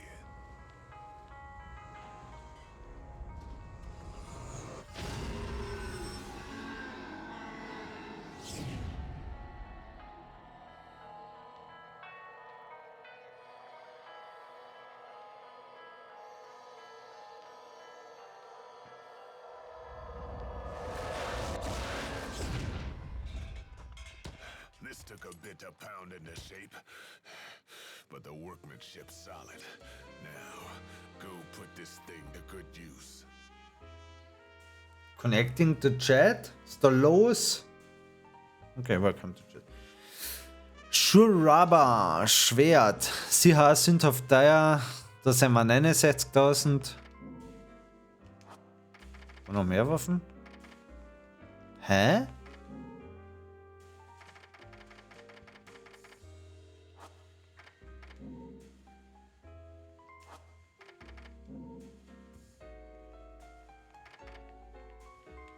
I don't see...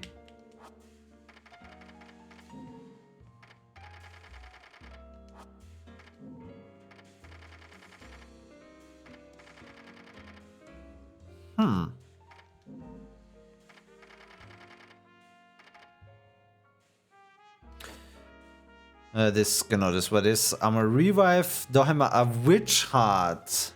Increase Limit of Vitality. Nehmen wir mehr HP.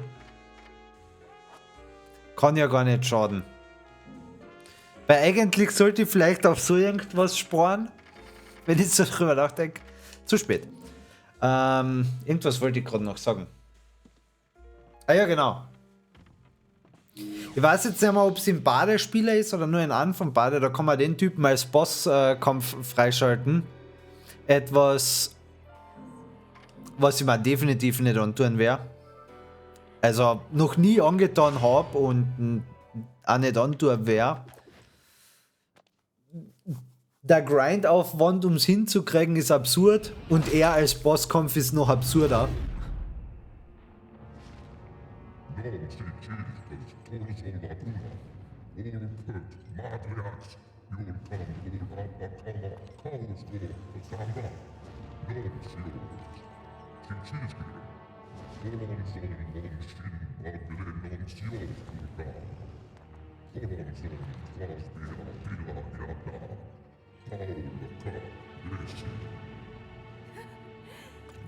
If I was your child, I'd be an awfully ugly witch, wouldn't I? Yours is a face only a mother could love, and one I could never forget. If only I could remember where from.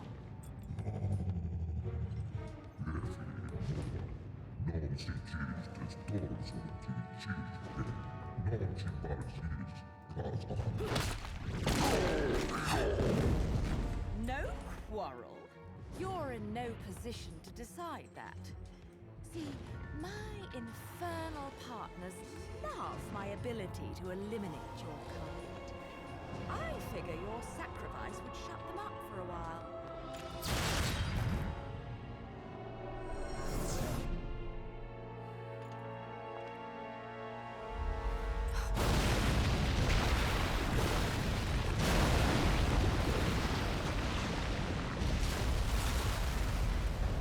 Ich würde sagen, die Stadt geht vor die Hunde.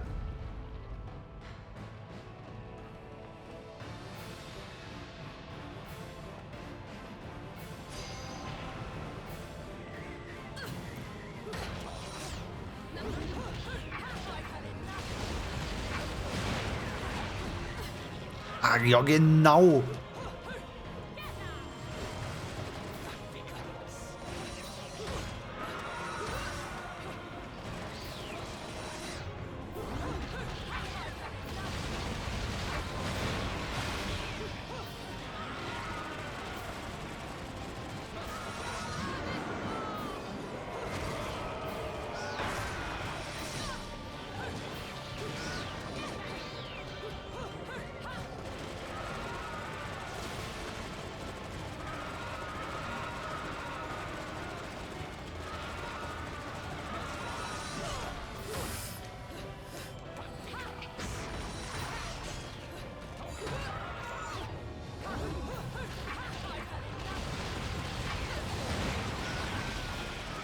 Ich brauche original eine Witch Time, weil mich sonst kriege ich schon direkt nur dadurch, dass die halt brennen, Damage.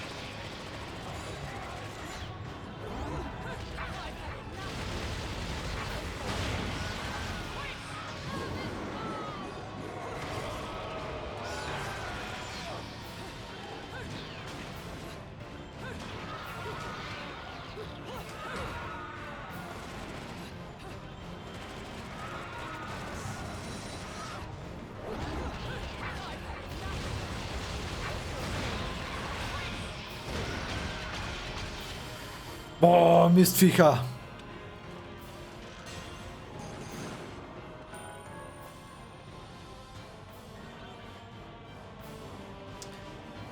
Zum Glück habe ich schon mehr als die halben HP verloren nach dem ersten Kampf.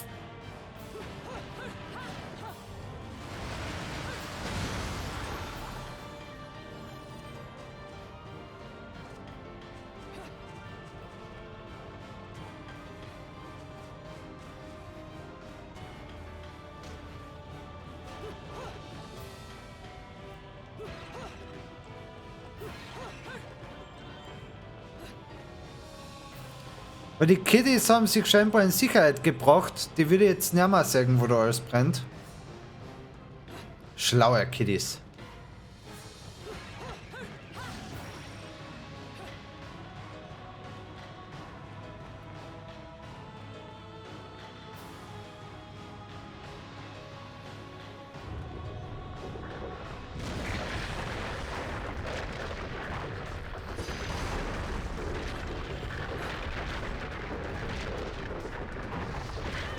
Nein!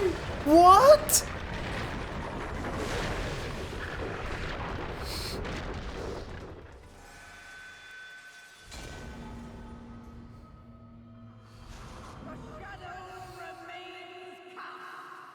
Ah!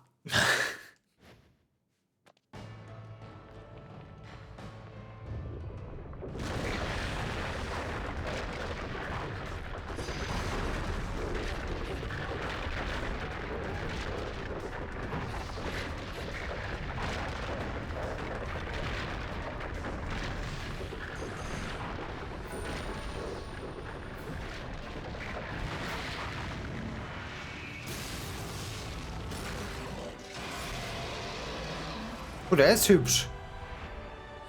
Der gefällt mir. Fairness. Schauen wir mal, wie fair er ist.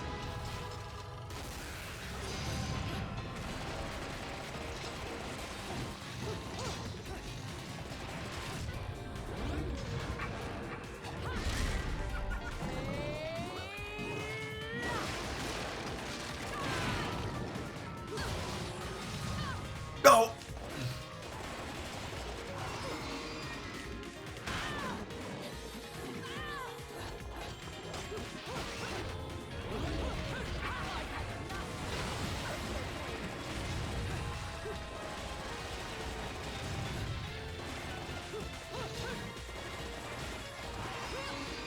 Shit!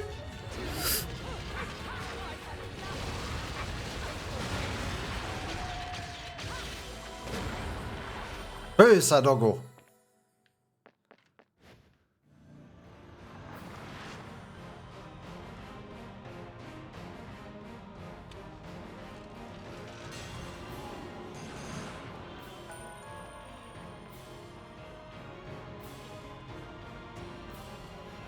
Gott, das ist wahrscheinlich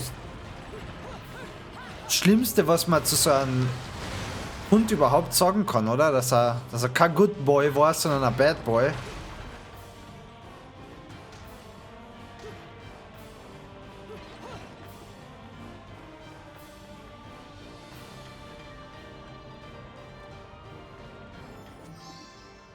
Nö. Okay.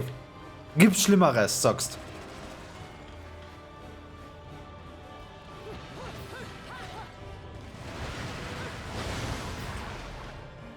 Da kann es nichts gibt. Oh mein Gott.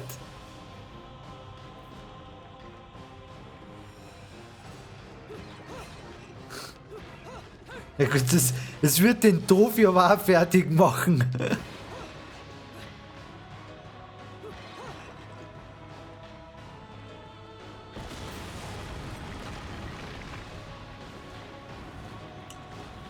Okay, gut, da brauchen wir einfach nur die Witch Time. Ist da unten noch was?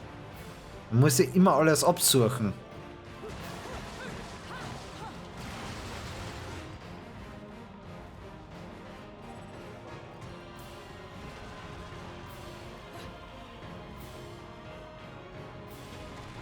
Au!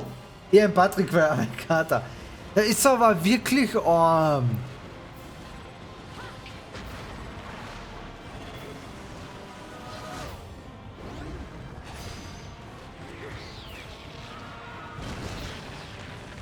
Okay, ich glaube, wir laufen wieder.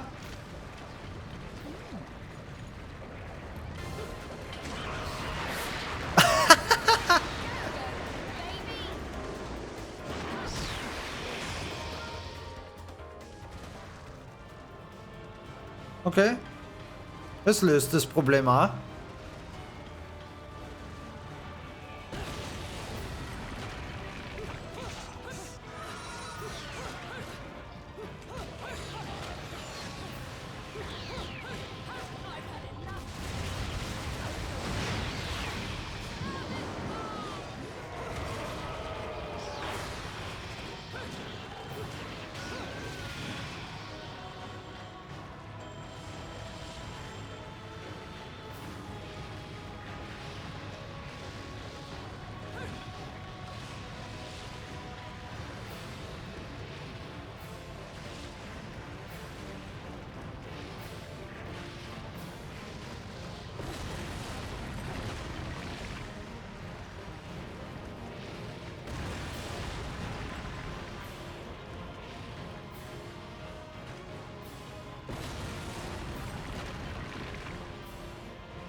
Vor allem unterflauscht.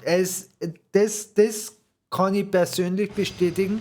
Er ist wirklich sehr unterflauscht. You're doing great. Also, wie ist Professional Bayonetta Player?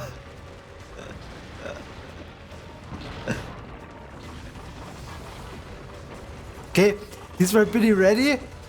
Yeah, nailed it.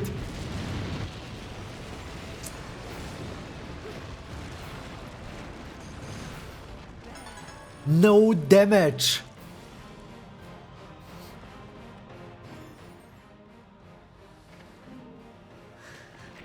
About the Umbra Witches, 2. Umbra Witches, controllers of dark power. The ways of their discipline were actually quite varied.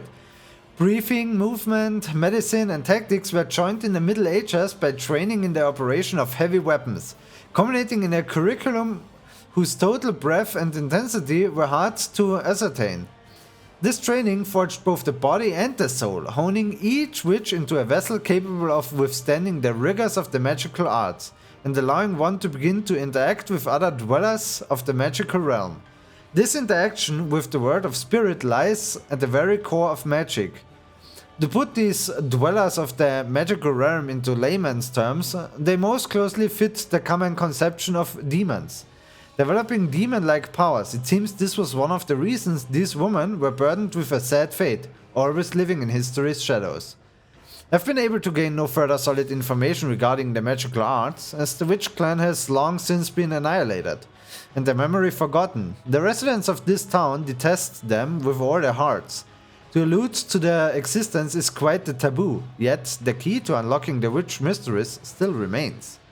In Vigrid, the man held up by many to be a paragon of the faith continues to seek out any remaining witches. Are the witches once thought to be wiped from the earth still among us? If they are, how have they survived this long? What do they know? And where on earth could they be hiding? Finally, I have obtained scraps of a document that appears to lay out another elementary principle of the magical arts. I'm unable to decipher the writing on the document, but it seems to describe a martial arts technique known as dodge offset. I pray it will be of use to someone, so I have included this within these notes. By using set R to dodge while holding down an attack button, you can offset the current combo and continue it after the dodge. Example, while holding X, dodge with set R, then press A, X. Example 2, then X, then press and hold X, dodge with press. Okay, theoretisch könnte man ein Combo fortführen. Wenn man weiß, dass man gleich dodgen muss.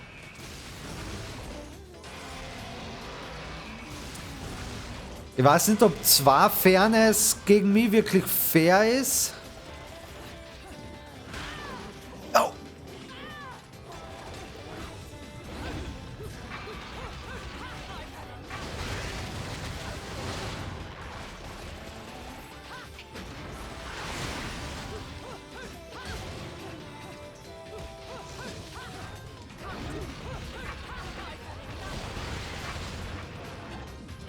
Da Seiten, es geht schon.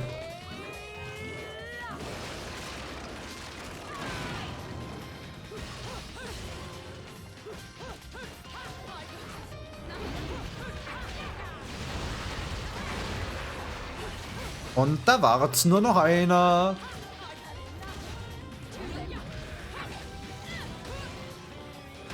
Nein, ich hätte den Torture fast ready gehabt. Das geht nicht aus.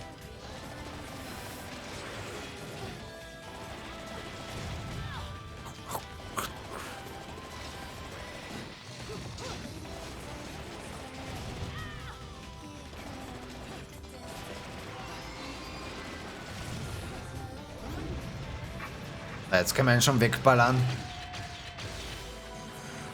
Der Stream reißt nicht ab, oder? Weil mein OBS hat mich schon wieder zum zweiten Mal mit dem Chat neu verbunden. Das hört ja nicht auf.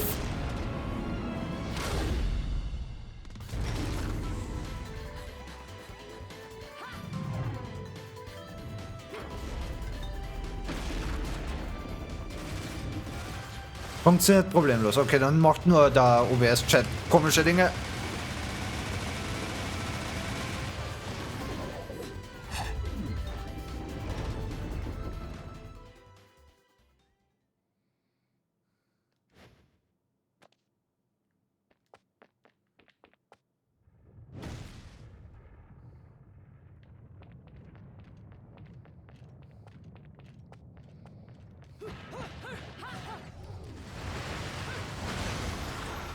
Ich finde sowas ja total fies. Kommst in die neue Area, da, geh vor, den Tunnel entlang und direkt hinter dir ist ein Item.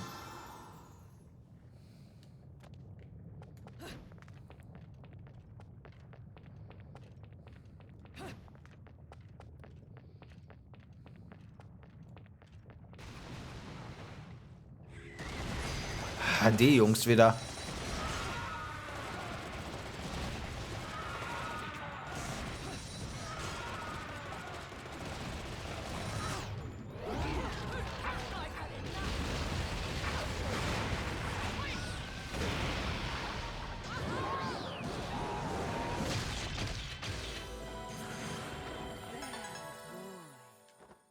So einfach.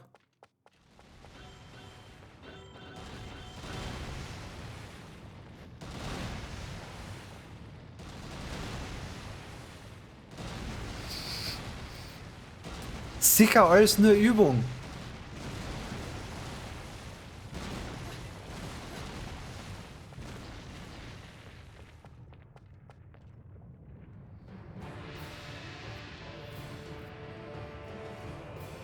Ich hätte mir wahrscheinlich beim 3. Schritt einen Fuß gebrochen. Und ich habe mir in meinem ganzen Leben noch keinen einzigen Knochen gebrochen bisher. Topic of Magic 3. The magical arts of the Umbra. Their true significance is best understood in the context of how the Umbra were able to use this magic, via direct contact with demons in Inferno. It is thought that these witches underwent strict training in order to master the various techniques. However, the truth is colored by the fact that the witches left people awestruck and were greatly revered. The true root of their power was none other than the ability to take unbelievably strong demon energy and bend it to their will, using it freely. The witches' direct contact saw them reaching into the heart of Inferno's darkness and summoning the beasts that dwell there, drawing out their incredible magic and destructive powers.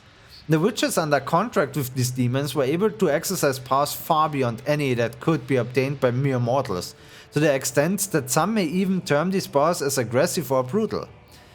It was thanks to these powers that the Witchers boasted such awesome force in battle. From the Vigridian religious perspective, those living in the human world find interaction with other realms to be incredibly difficult. Residents of Inferno also find it impossible to manifest themselves in the human world. This is why witches require some sort of catalyst to summon demons into the human world. Channeling the spirit via this medium, the catalyst most often used by witches was their hair. So beim Aufstehen schon was gebrochen, es kann da passieren. So, the catalyst most often used by witches was the hair. It is well accepted that hair had many uses in the magical arts, and the witches called this use of their own hair the wicked weave. It was said to have been used not just to summon demons, but also to summon magical items, as well as forming the witches' uniforms. I would also like to touch briefly on the despair these women must have felt. To gain the incredible power afforded to them, they were forced to trade their souls to the demons of Inferno. Within the Trinity of Realities, it is believed that the deceased find their souls sent to heaven in an endless cycle of birth, death, and rebirth. However, witches were met with only a single possible fate: death, followed by endless torment in Inferno. Once one had set foot upon the path of the magical arts, there lay nothing but the harsh reality that there is no turning back. Despite this fact, it was a path desired by a never-ending stream of believers. How these women captured so many hearts, minds and imaginations remains unknown. Das, was da übrigens gerade gestanden ist mit den Haaren und der Uniform, stimmt. Also die Bayonetta hat nur ihre Haare als Kleidung an.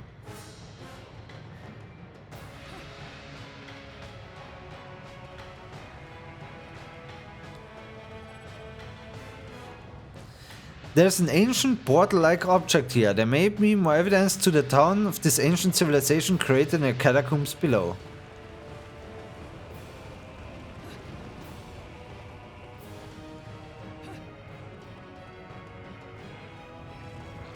Whoa!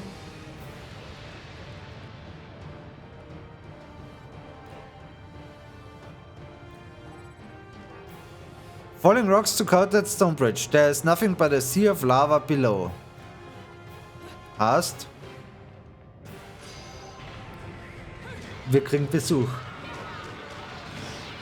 A portal-like object, also called a portal.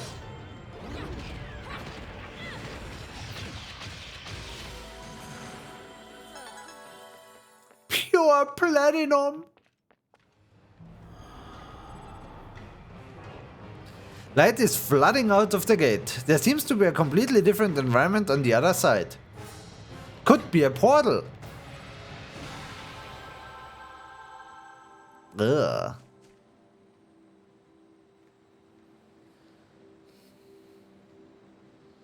Paradiso, Garden of Light. Ugh. Wir sind jetzt im Himmel. Ist ja voll widerlich, oder?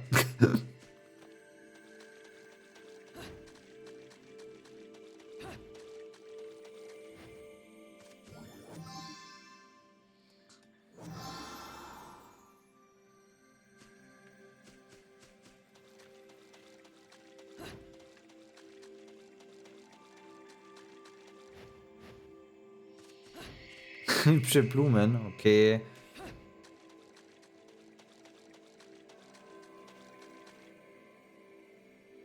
Man, ich muss wahrscheinlich da vorne zu dieser Statuen, aber Blut?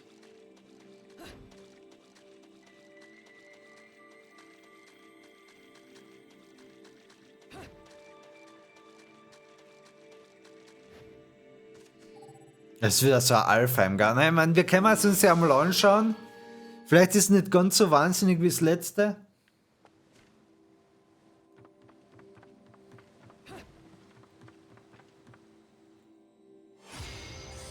Witch time disabled. All angels before time expires. However, witch time has been disabled. Das klingt doch theoretisch machbar.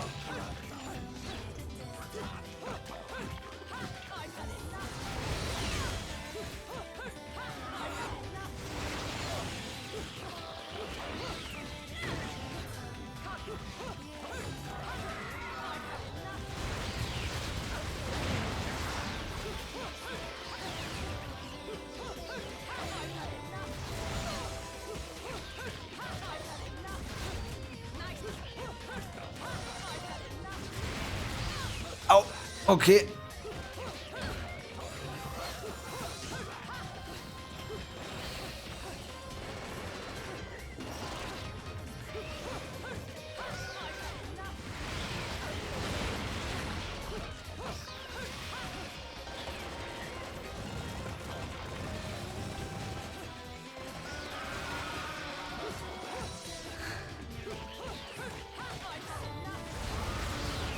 Oder wie viel denn noch?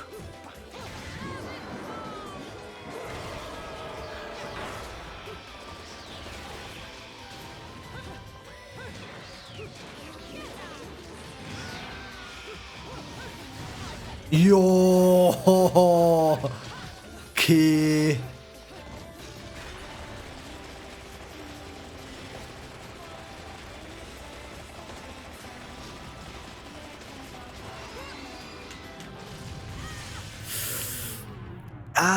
Aber machbar theoretisch, oder? Ich habe am Anfang ein paar Fülltreffer kassiert. Das probieren wir noch einmal. Das schaut machbar aus. Es wäre mit Witch Time definitiv leichter, das muss man schon sagen.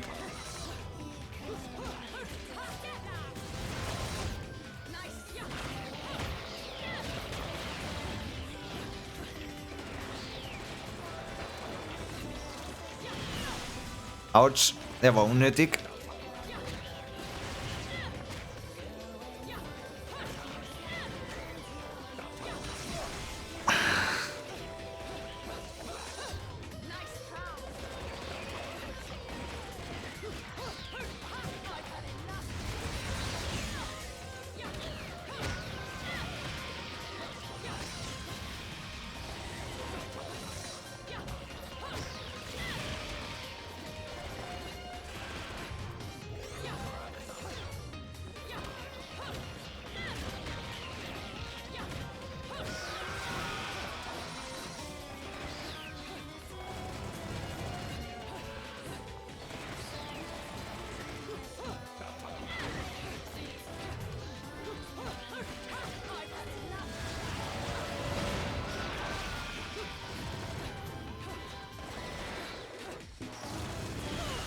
Nein!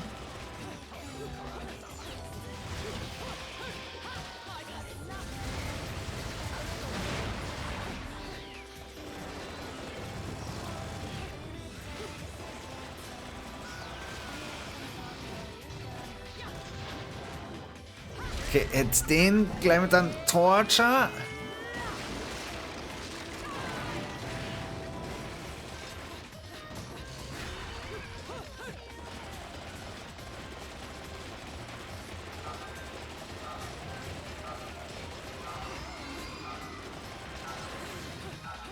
Zeit.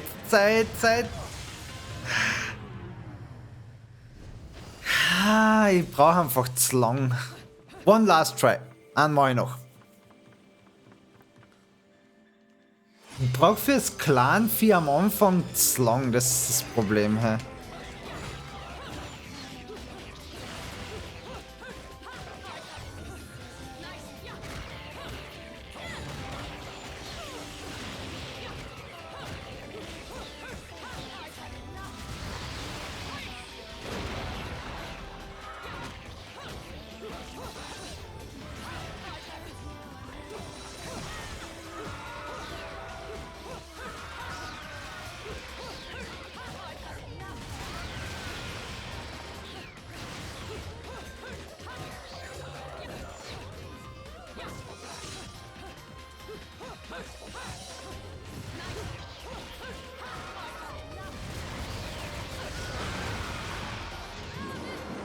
Schmeiß mal den schnell weg.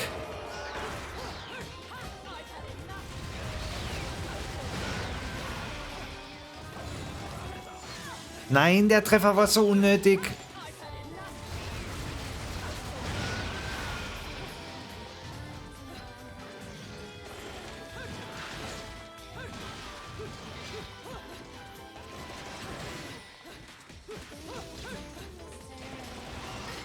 Nein. Shit.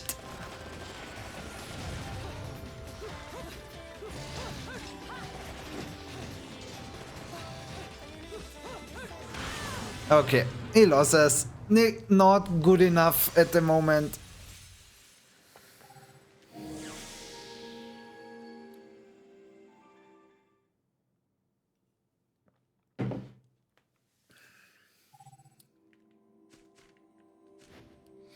Ich weiß jetzt auch nicht einmal, was man für die Dinge überhaupt kriegt. Aber...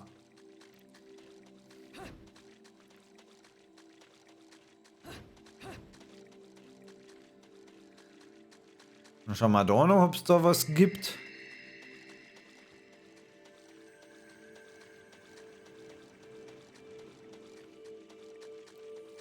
Wohl nein.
Seems like that strange hourglass is able to turn back the sense of time. What once was broken is now whole again. I wonder if that past is true in other dimensions as well.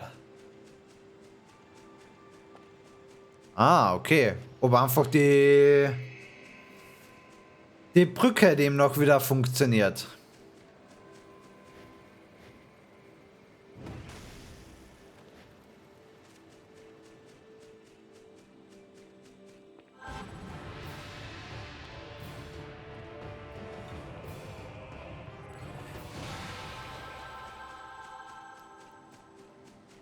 Muss ich es mitnehmen?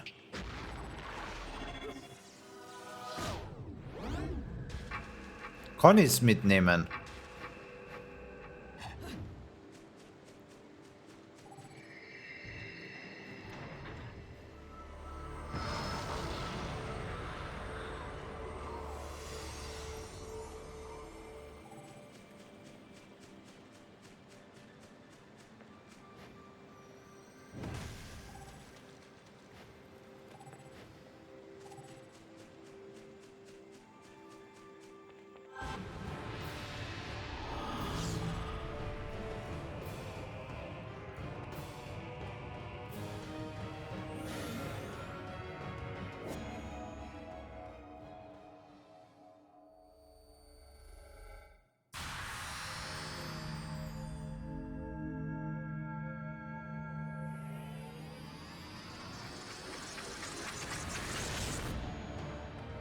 Tada! It's magic!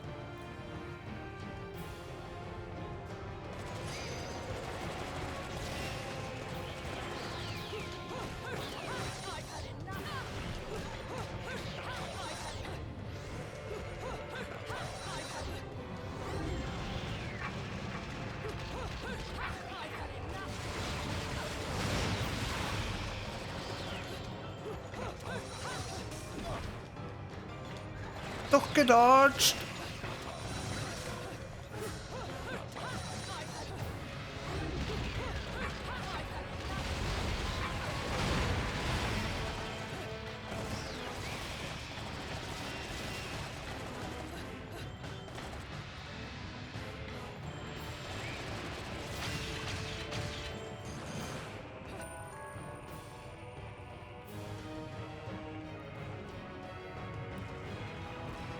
So habe ich sie gerade erst repariert.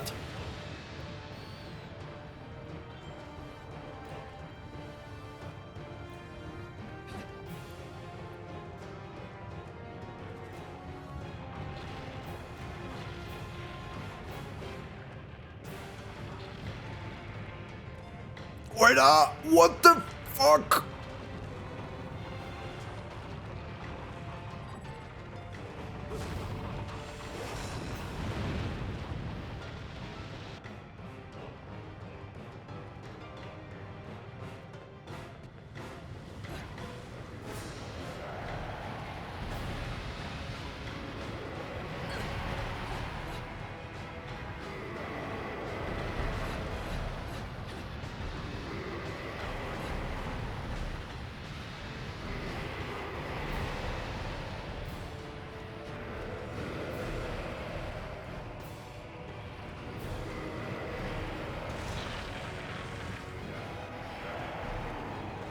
Vielleicht war Paradies hier doch nicht so schlecht.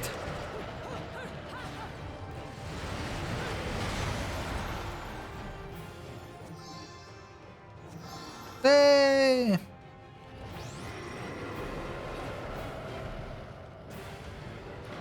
Wieder ein bisschen mehr Leben, was ich verlieren kann.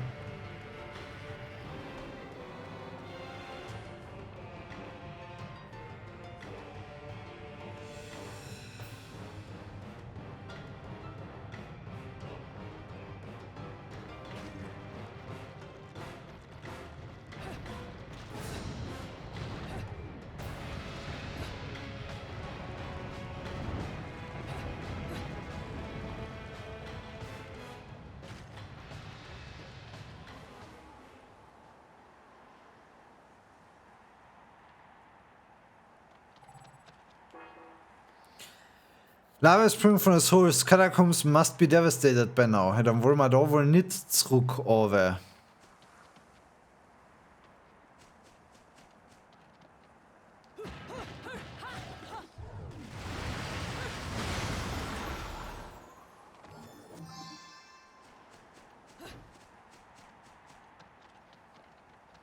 $18.000 Halos, damit kannst du halt echt genau nichts leisten. The Old Colosseum.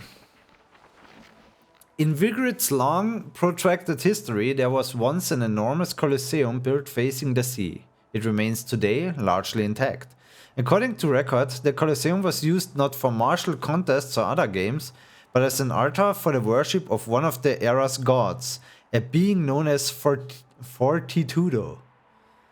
Even today, as the urban functions of the city moved to Isla del Sol, the Colosseum holds a special place in the religious beliefs of those who worship the Laguna.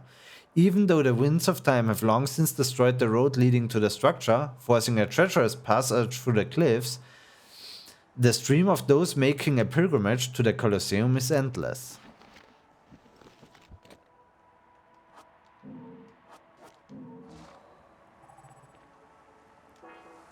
The city is wrapped in flames. It doesn't seem likely the fire will dissipate. Naja, ich meine, die ganze Stadt ist mit Lava überflutet worden. Woher die ja immer kommen ist auf einmal.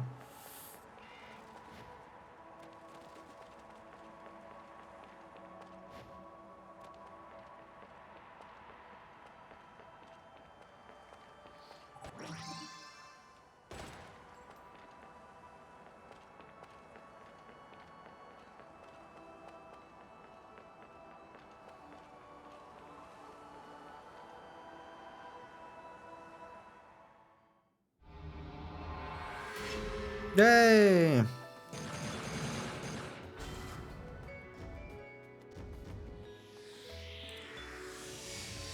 Bronze! Ich glaube, es ist. Ich weiß jetzt nicht, ob es ein Tod ist oder zwei, aber sobald das hast, kannst du, glaube ich, gar nicht mal über Bronze kommen oder so irgendwas. Das ist.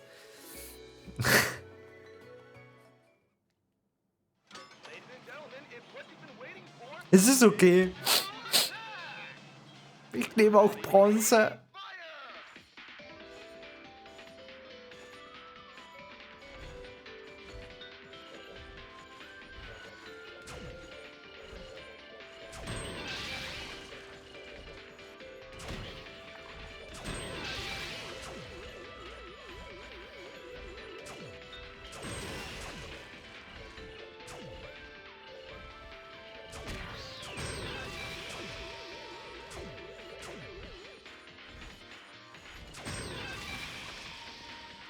Es war wohl nix.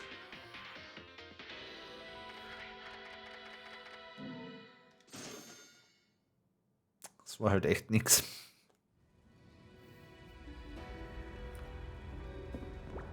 Was ist eh hübscher als Gold? Der Farbton ist wärmer, ist weniger auffällig. Ja, ja.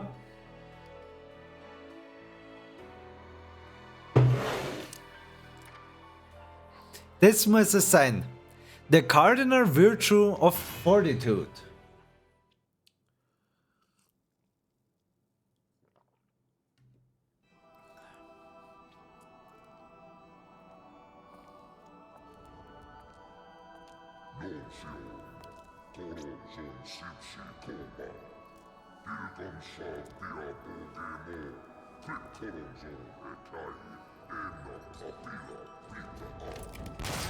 You again?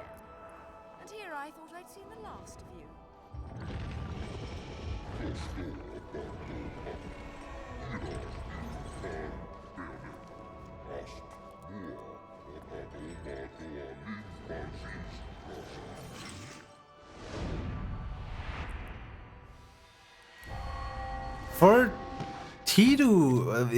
Fortitude oder so irgendwie. I'm sure you're Von dem haben wir gerade gelesen. hospitable to me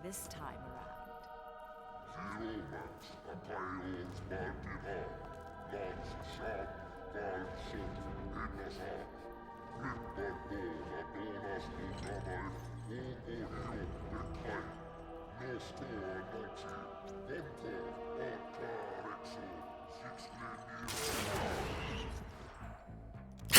I'm sorry. I forgot to mention one of the reasons I hunt your kind. You're much too ugly not to put out of your misery.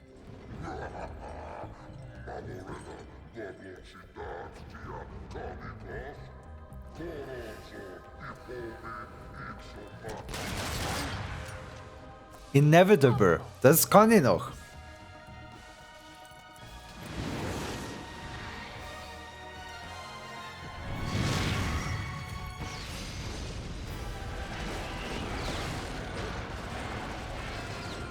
Den habe ich mal verdient.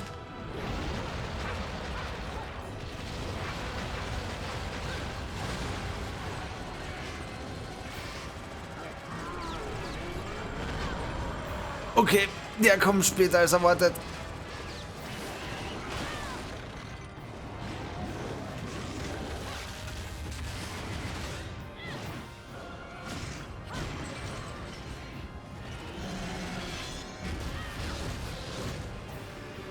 Hell? What the fuck is happening?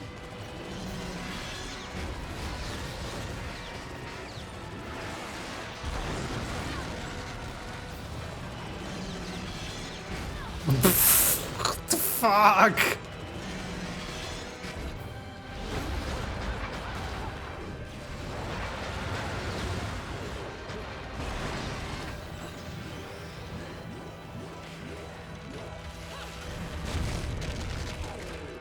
Habe ich noch so ein... Whatever I use. Was war das? Attack Power. Whatever I use. Let's go.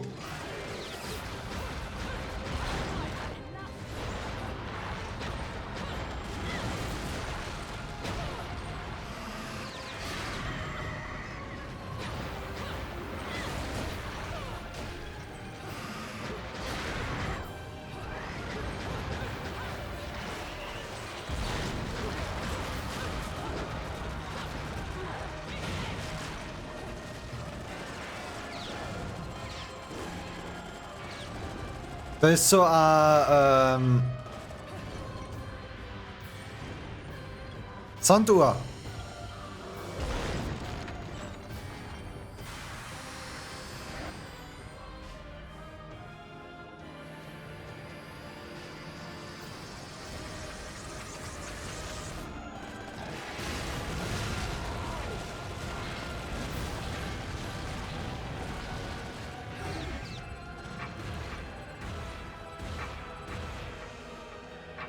Und jetzt?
Au.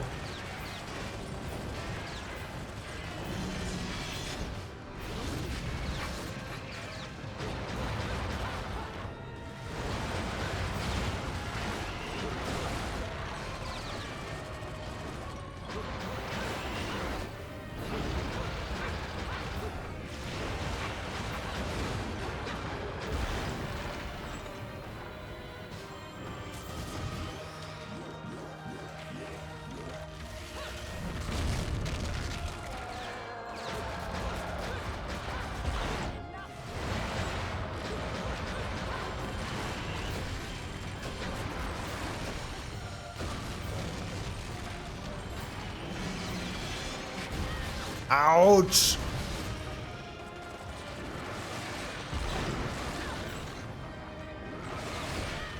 Nein!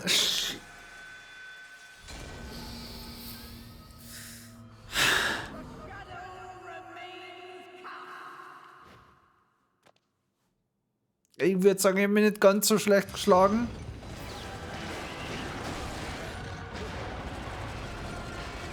Immerhin müssen wir es nicht ganz vom Vorn machen.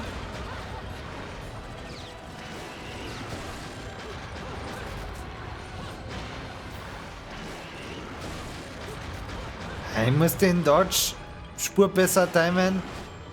Ja, so in etwa.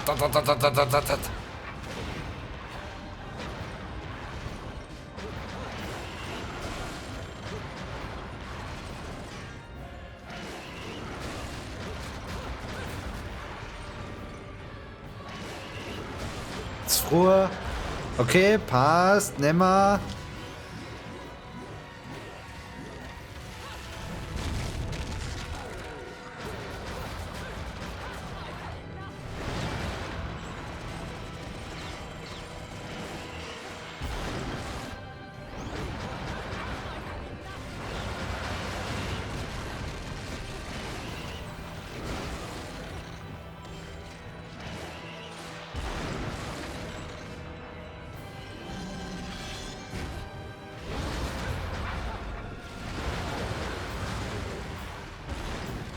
Und let's go again!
Ich glaube, er ist sauer.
ugly when you're screaming.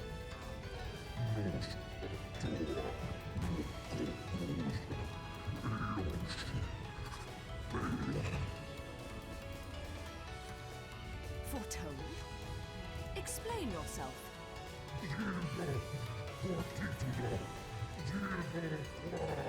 Fortitudo. Hat er gesagt.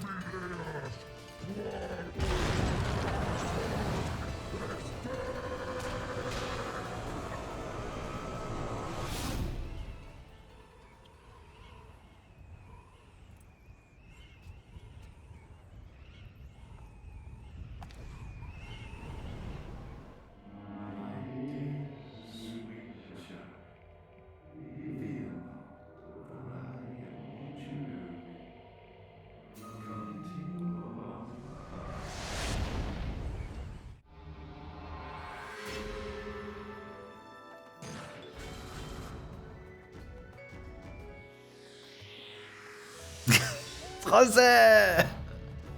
Aber schau, ganz einfach, weil du da What the Hell schreibst. Also, sie beschwört diesen Dämon aus der Hölle, deswegen schreibst du ja What the Hell, bindet ihn dann mit ihren Haare, deswegen hat sie in dem Moment etwas weniger an, weil die Haare ja um den Dämon gebunden werden. Der Dämon, gebunden durch die Hexe, tötet den Engel und danach verschwindet der Dämon wieder und sie hat ihre Haare wieder. Logisch.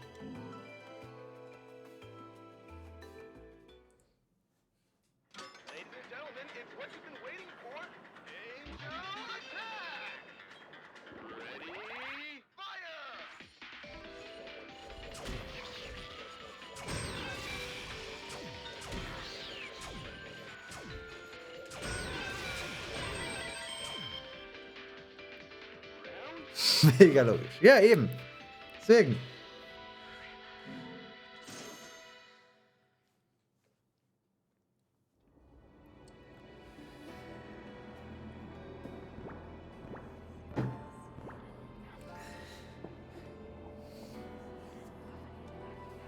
Man, die einzig andere Erklärung für das Ganze wäre, dass irgendwelche Japaner irgendeinen Grund gesucht haben, um die Hexe immer wieder möglichst kleidungsfrei kurz darzustellen.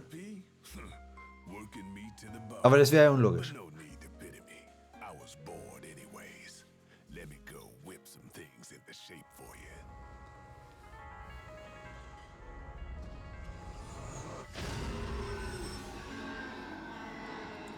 Klingt logisch als die vorige.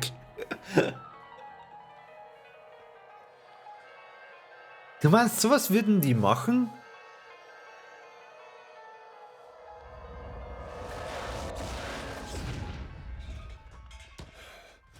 It was a close one this time. This bad boy might even be hard for you to get a handle on. Take care of yourself.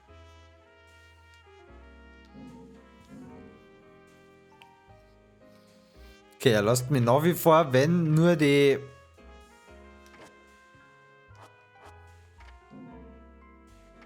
Ich glaube halt wirklich, es sollte sparen auf sowas. Frage ist auf welches.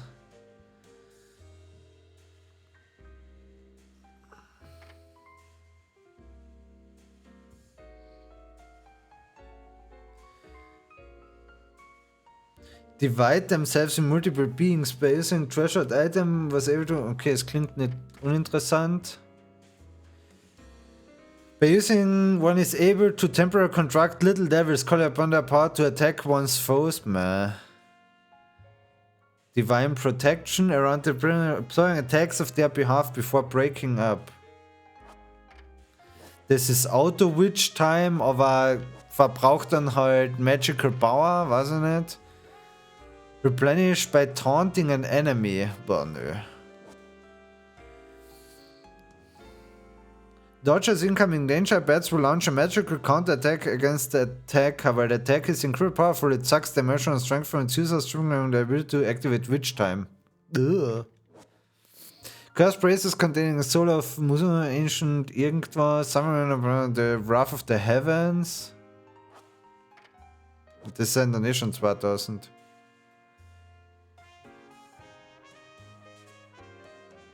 Push L in the direction of the enemy the instant you are attacked. Das klingt halt wirklich gut, aber 200.000. Auf der anderen Seite, wie viel dringender brauche ich die Sachen da? Press and hold E while holding set R.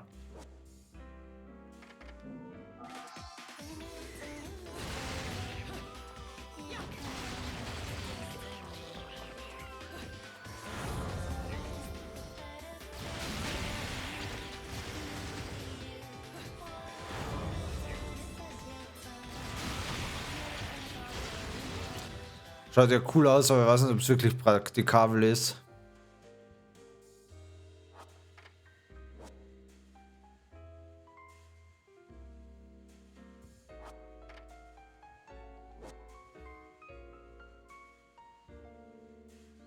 Und ich glaube Breakdance.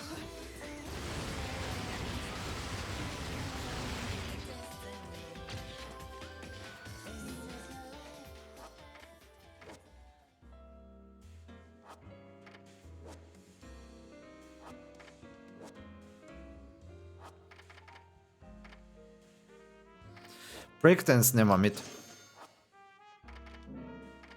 Und dann sparen wir einfach wieder.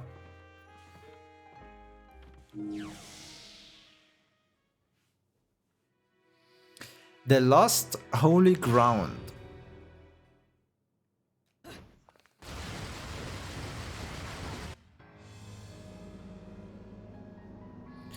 The Sunrise and Crescent Valleys.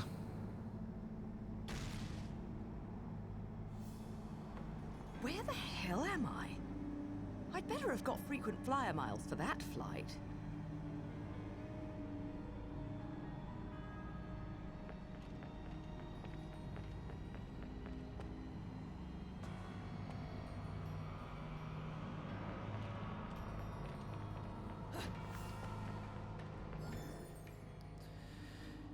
Crescent and Sunrise Valleys.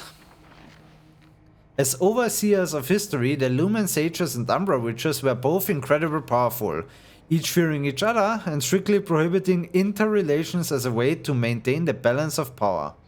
Upon the annual occasion of a total solar eclipse, only the selected elders of each clan were allowed to meet with the other group to conduct negotiations.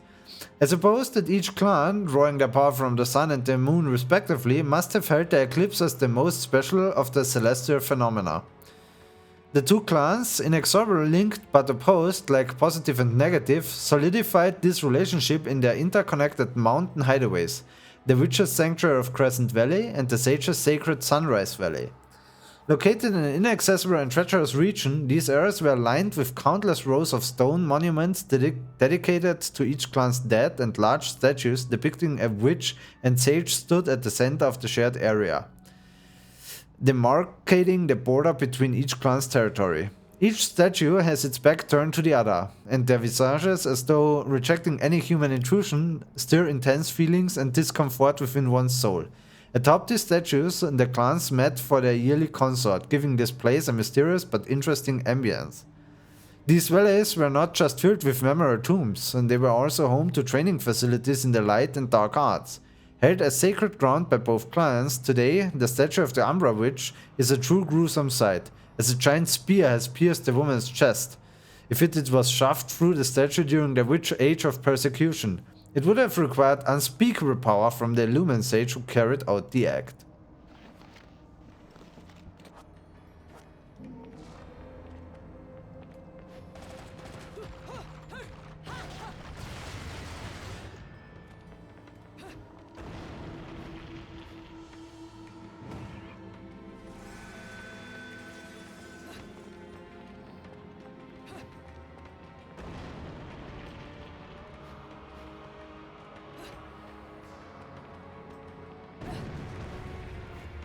Ja, man kriegt Damage. Man kriegt Damage.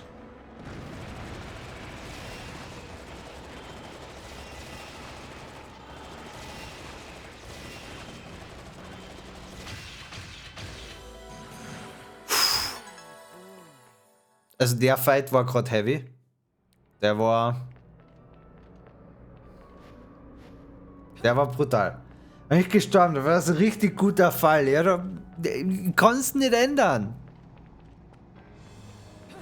Was soll ich tun?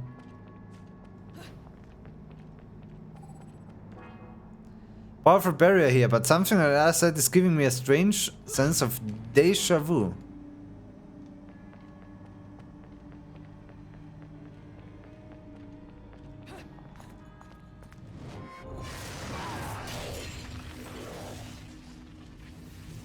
Who are you? And you?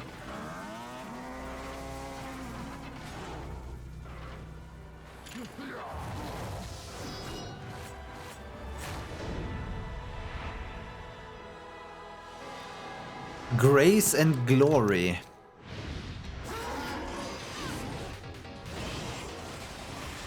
Alter!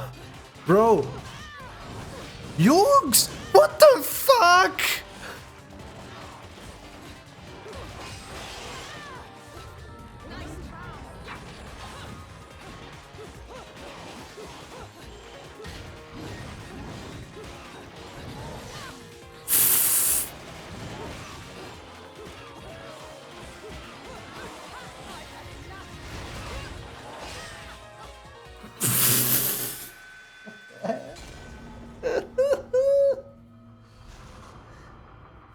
Siehst, das hast du auch verpasst, gell? Wir spielen auf Normal.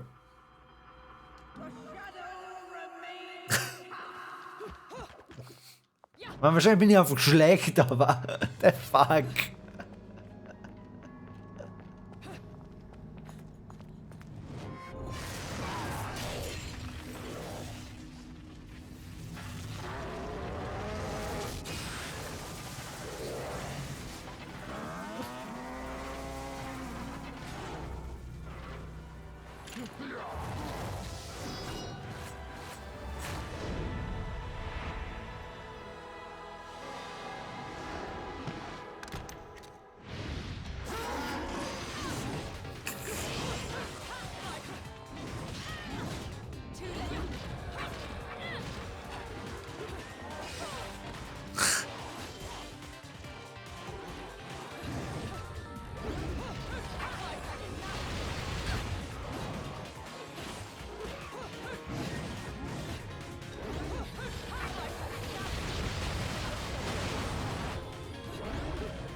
Au.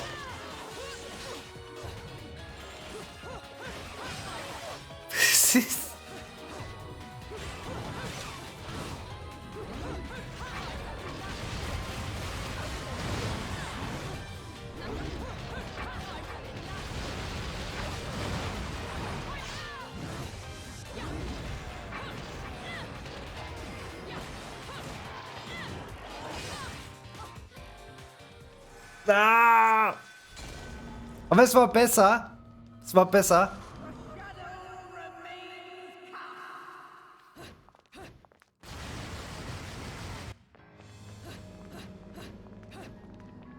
Ich werde jetzt ein...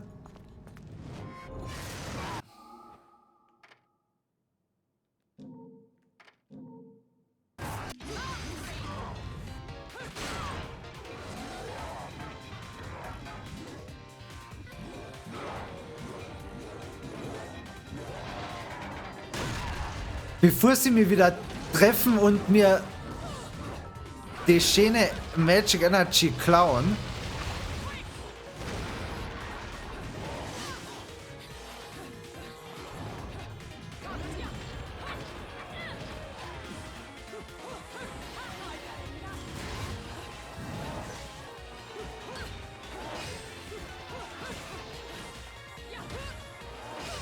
Au.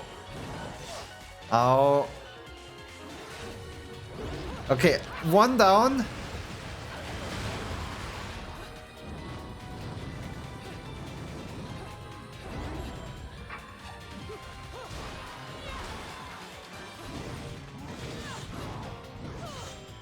Au. Au.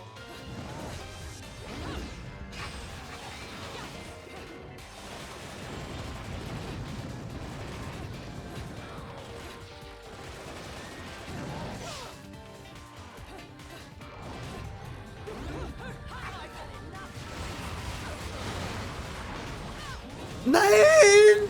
Nein, nein, nein, nein, komm, Gott,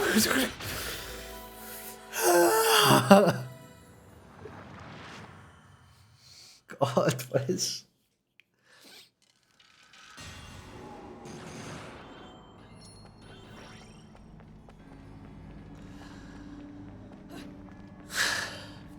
Ja. Ich glaube, wir werden noch ein paar Continues brauchen, bis wir durch sein.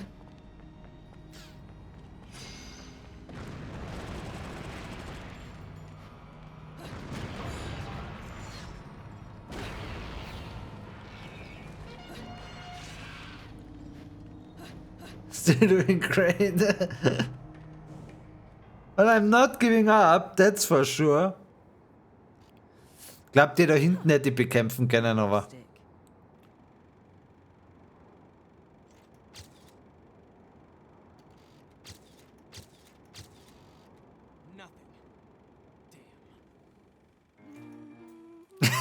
I've often seen a girl without lipstick, but lipstick without a girl?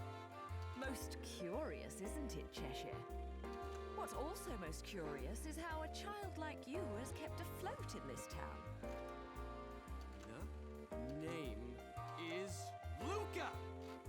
And don't you think it's a little strange to be worried about my well-being? Sure, the Festival of Resurrection is peak security. The thing only happens once every 500 years. Can you blame them? Besides, when you look as good as I do, security isn't a problem. A killer like you, on the other hand, I'm sure you found a way. That little girl. I've seen her somewhere. My dear, sweet child, she is the key to your future. To save yourself, you must also save the girl. Hey, don't go freaking out on me. We both know you came here for something.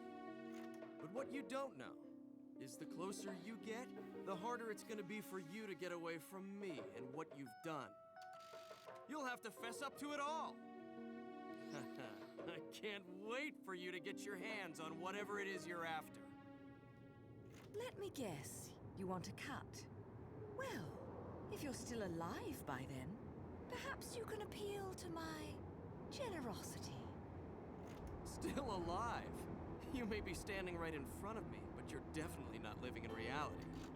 Which is a shame, because the truth is always going to be the truth. All I see when I look at you, the real you, is the truth. The truth is, you killed my father. I don't care who believes me. They can't reject the truth. The truth will set me free from your black stain on my life. The truth will allow me to expose you to the world. Then, I'll have won. And I'll do it without stooping to your level. Because I'm not a heartless witch like you. Whoa, whoa! What are you gonna do? Kill me in plain sight? Go ahead. It would only prove everything I've said about you. Well, that and sadden the hearts of a number of young ladies. Claire and Trish. Er ist schon sehr überzeugt von sich, gell? Amy. Oh, you don't want to piss her off, let me tell you. Hell hath no fury.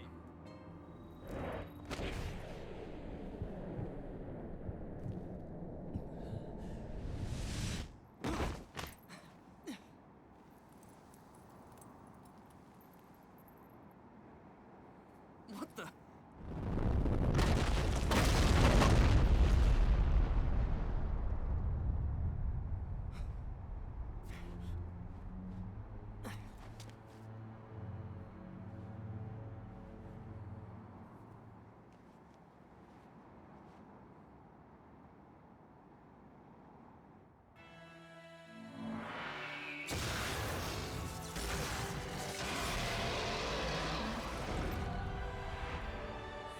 Doggo in groß. Fearless.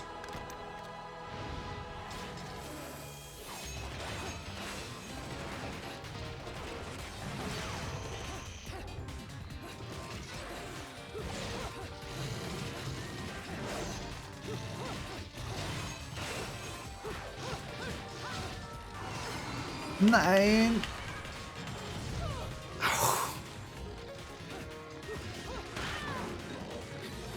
Du bist sowas von tot.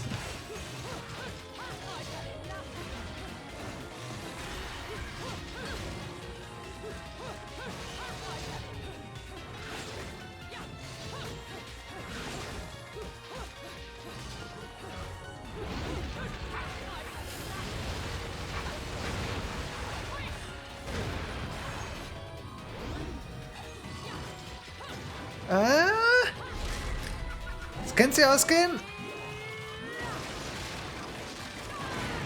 Fast. Au, der war nötig, sagst.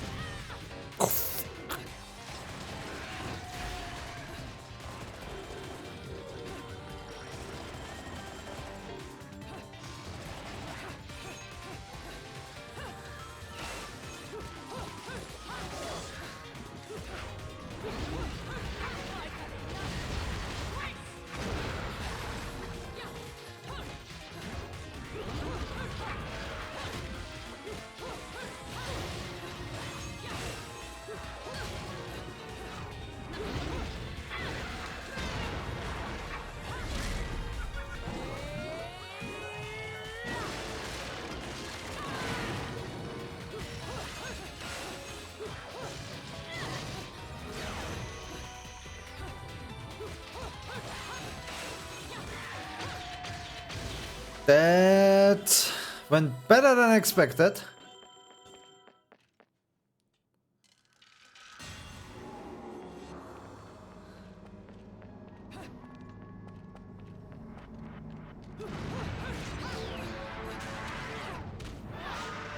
What?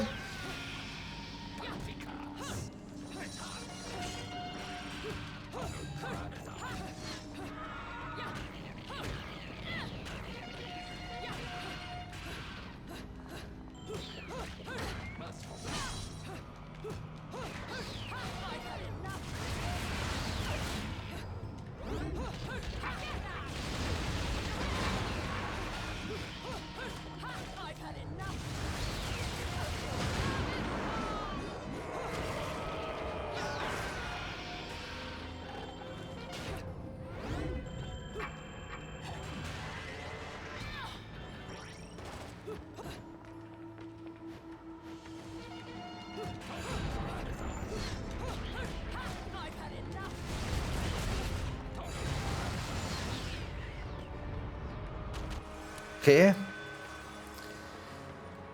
Man darf also nicht zu lang brauchen, das heißt, einfach weitergehen.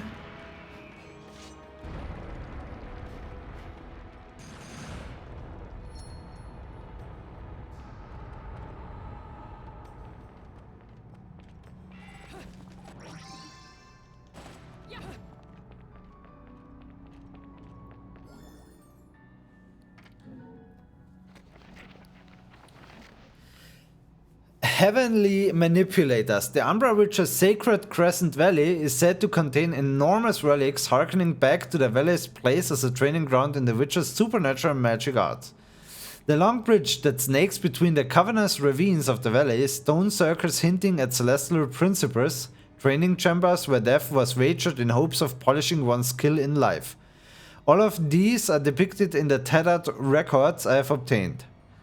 I know not if they ever truly existed. However, the magnificent appearance of the witch statue in the distance seems to indicate that the legends passed down through history are, in fact, real. Amongst these numerous artifacts, the most mysterious are those known as Heavenly Manipulators. I've already described how the Umbra Witches drew their power from the darkness and the Lumen Sages from the light. However, I have not mentioned how these powers were at their greatest during full moon or at the peak of the sun's ascent.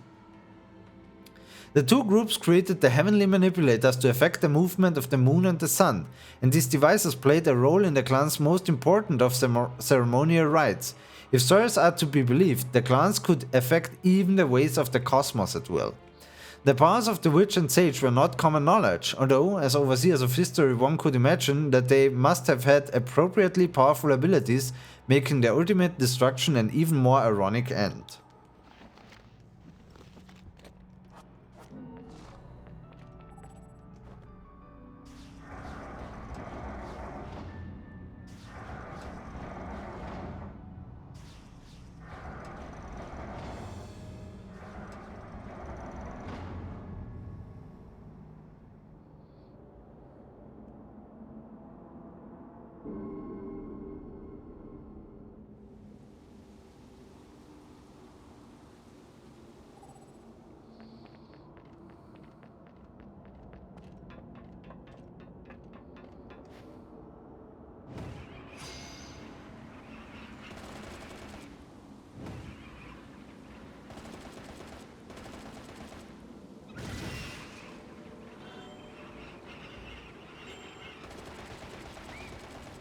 Ah, man kann sie doch abschießen.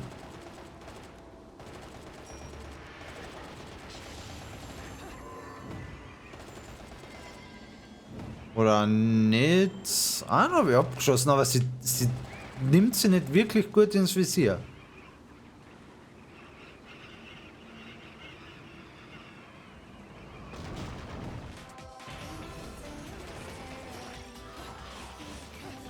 Jo!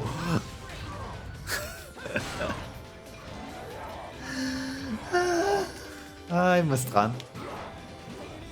Zum Glück habe ich noch jede Menge HP, oder was?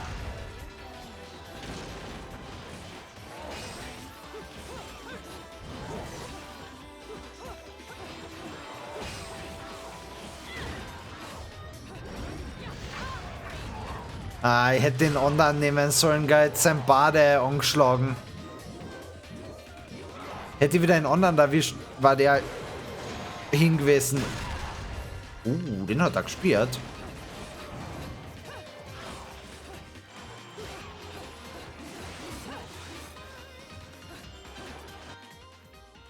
Wir könnten...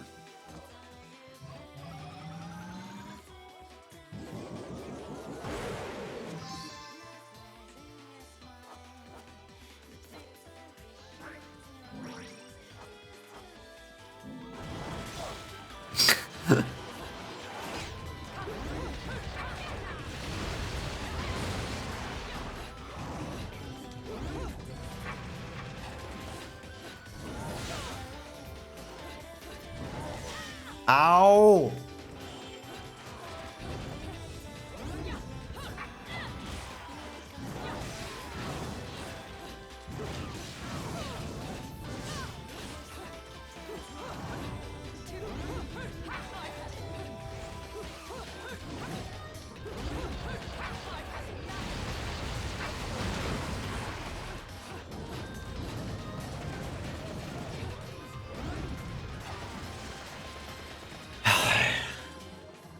Ich bedenke, ich habe mich noch geheilt und bin wieder praktisch tot. Harmony. Yeah, boys.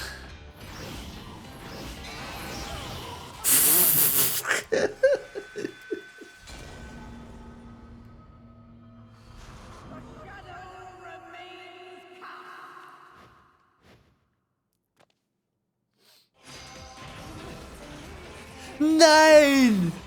Nein!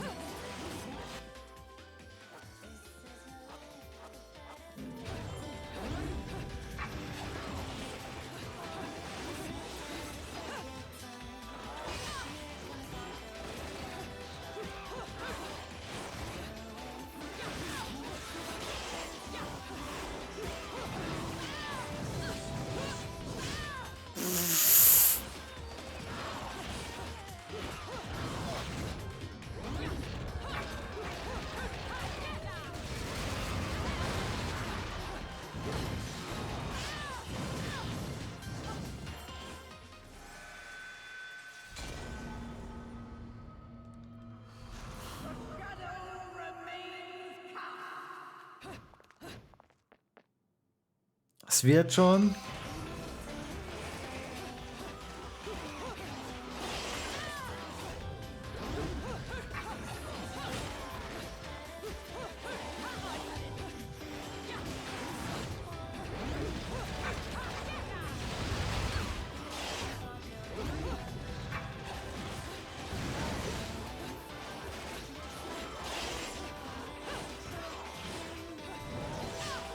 Nein!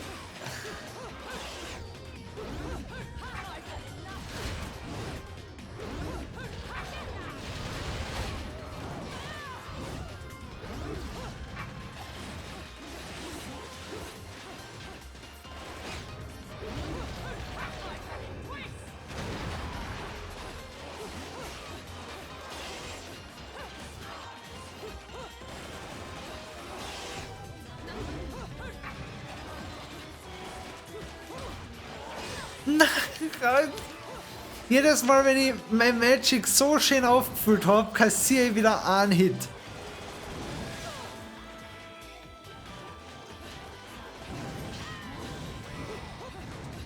Oder dann halt gleich 5, weil eh schon wurscht ist.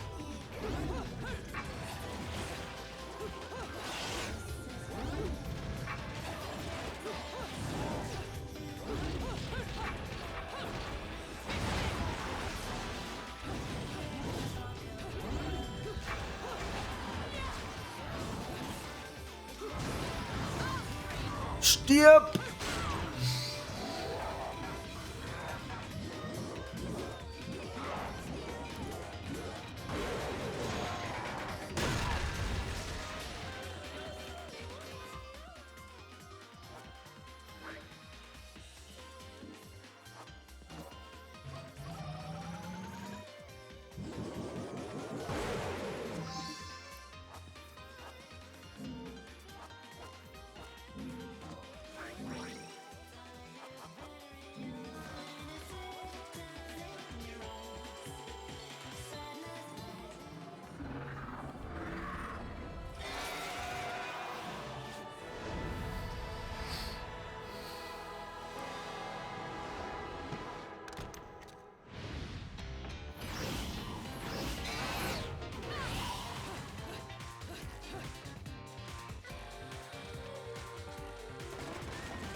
What the fuck?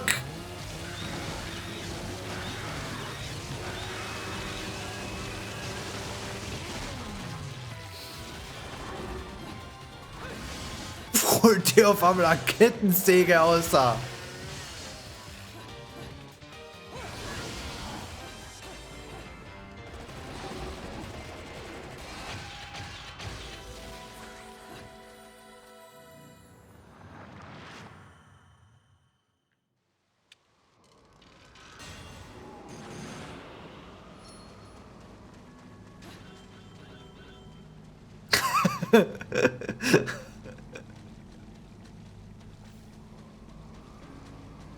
Aber es ist ein cooler Special, weil die Kettensäge behaltest dann auch noch für ein paar Attacken.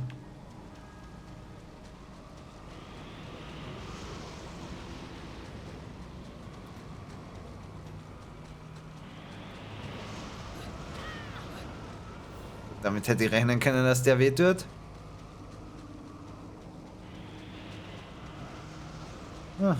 Shop. Nein, ich hab gesagt, die Sport zusammen für ein. Must have been used during training of Witcher. Stepping it gives hints of some sort of faint movement. Ja.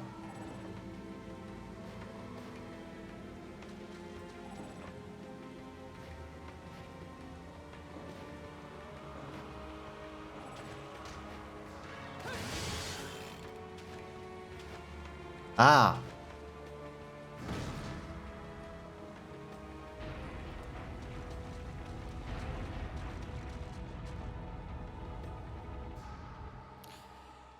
Jörmungandrs Staff. Oh Gott. Das kann ja. Das wird sicher ein entspannter Weg, die Treppen rauf, es passiert unterwegs gar nichts Böses, Verwerfliches, es spawnt nicht irgendein riesiges Windmonster oder Engelmonster.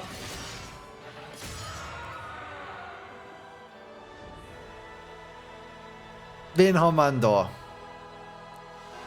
Ardor. Principalities.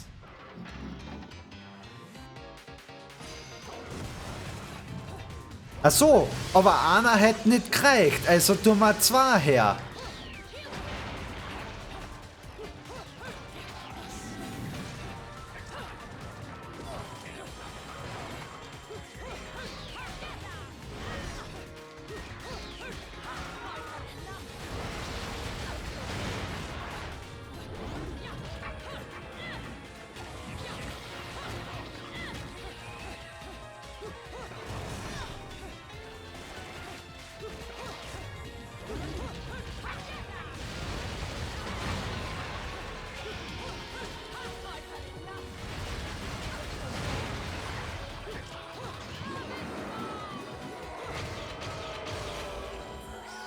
Wupp. Okay. Die waren jetzt nicht so wild bisher. Ah, okay, und jetzt kriegen wir Moonwalk.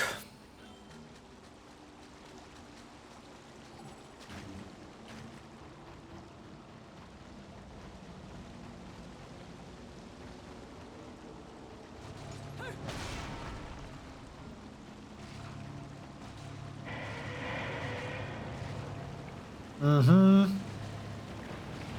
What the fuck?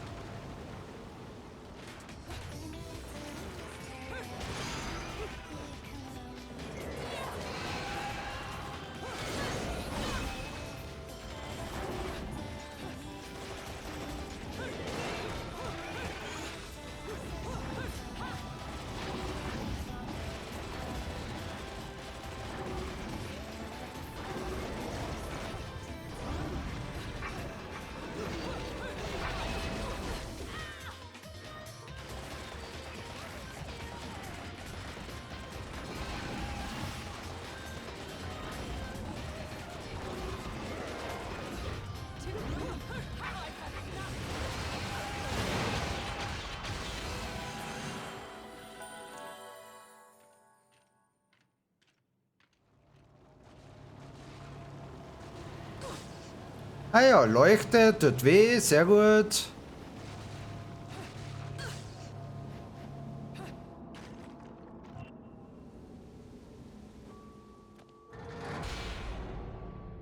Ja, da willst du aber auch nicht drinstehen in dem Moment, gell? Also.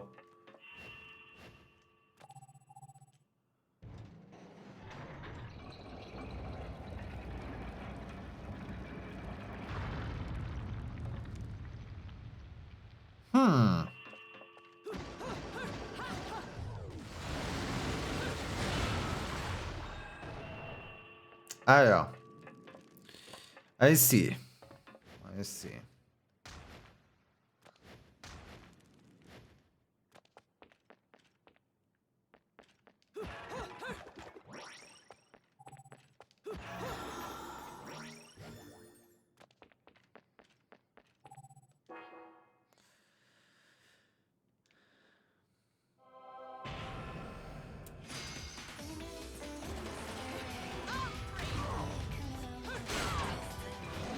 Weil welche Viecher auch sonst, wenn nicht schon wieder die Jungs?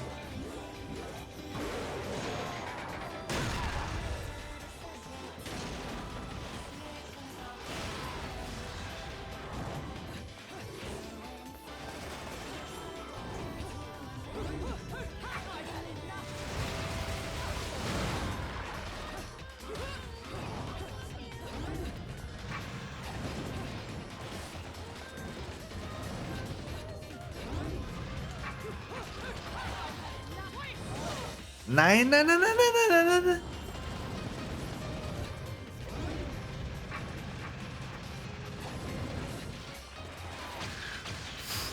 Hey, jedes Mal so knapp.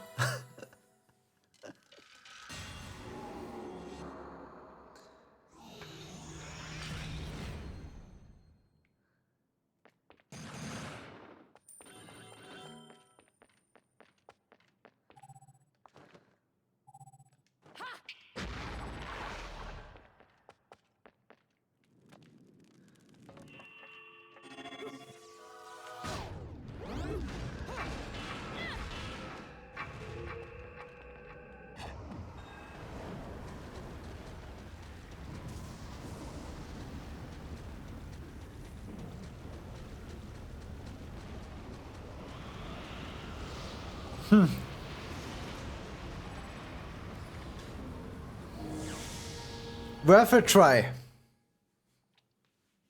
You never know. Could be an easy one.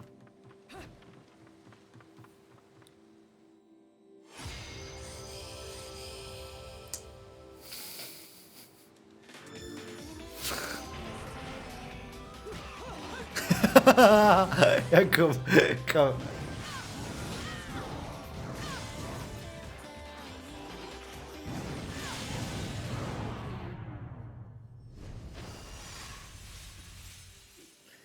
Ich glaube, das kannst eh nur machen mit irgendwelchen Special Abilities, weil also die Anzahl kann ja nicht reichen. Also es kann sich ja gar nicht ausgehen.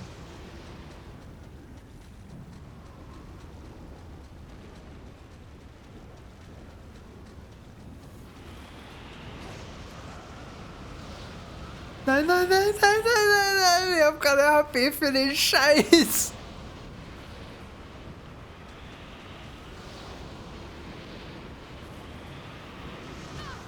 Scheiße.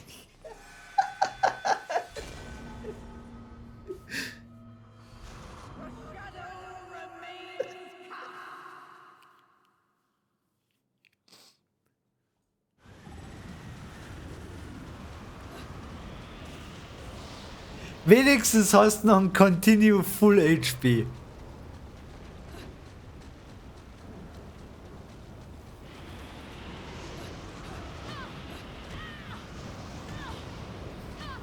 Ja.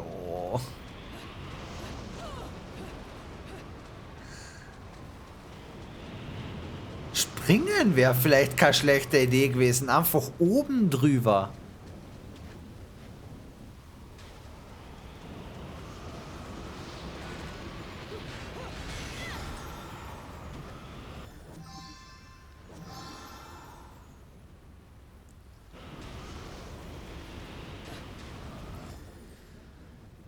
Witch graves within the city. Vigrid is littered with the legacies of an ancient age. Amongst these are the stone coffins used to bury departed witches, along with their fellow overseers of history, the Lumen Sages. The Umbra witches used their incredible powers to repel any intrusion upon Vigrid.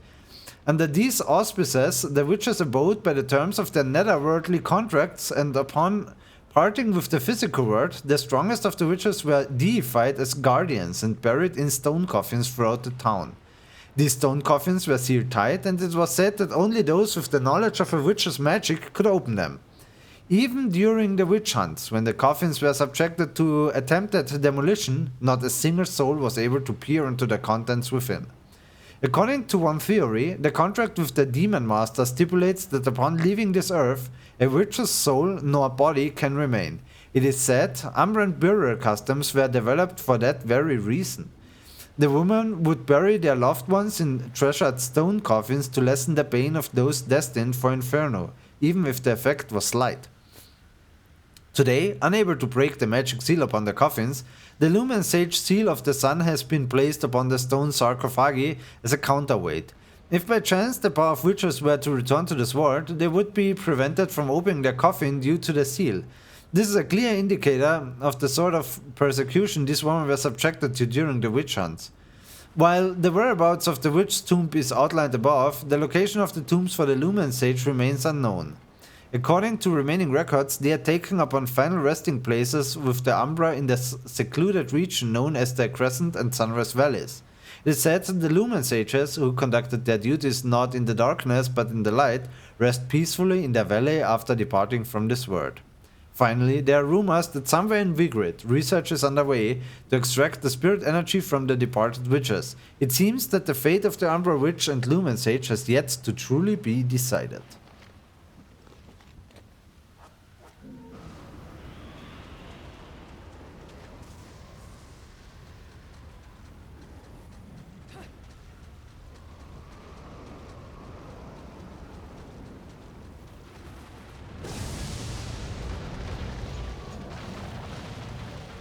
Run?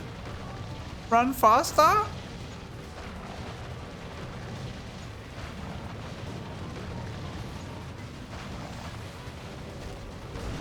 What the fuck? Ich will ja nur laufen.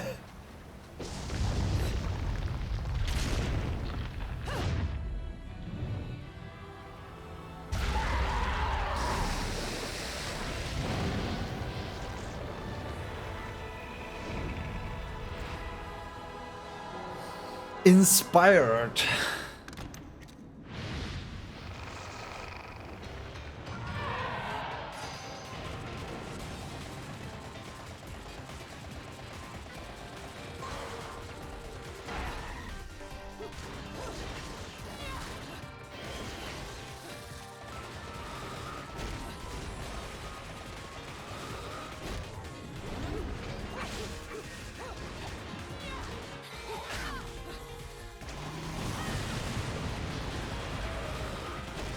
Au.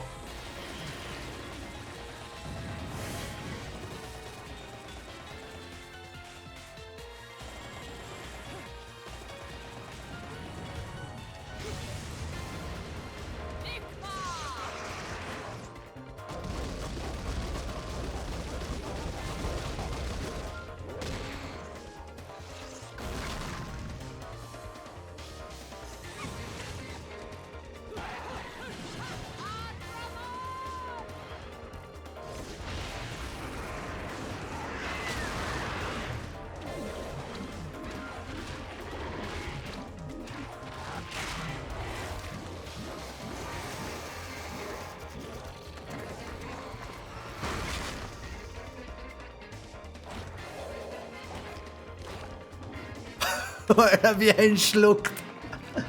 Ihr ist so ein braver Dämon, ihr ist so ein braver.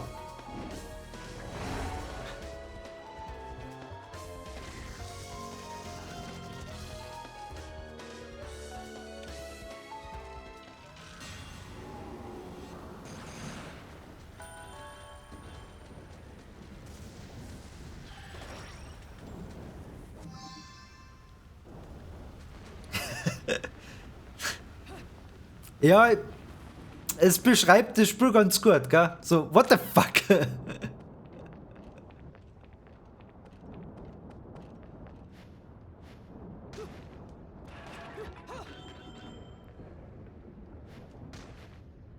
Man darf das einfach nur nicht ernst nehmen, dann kann man Spaß damit haben.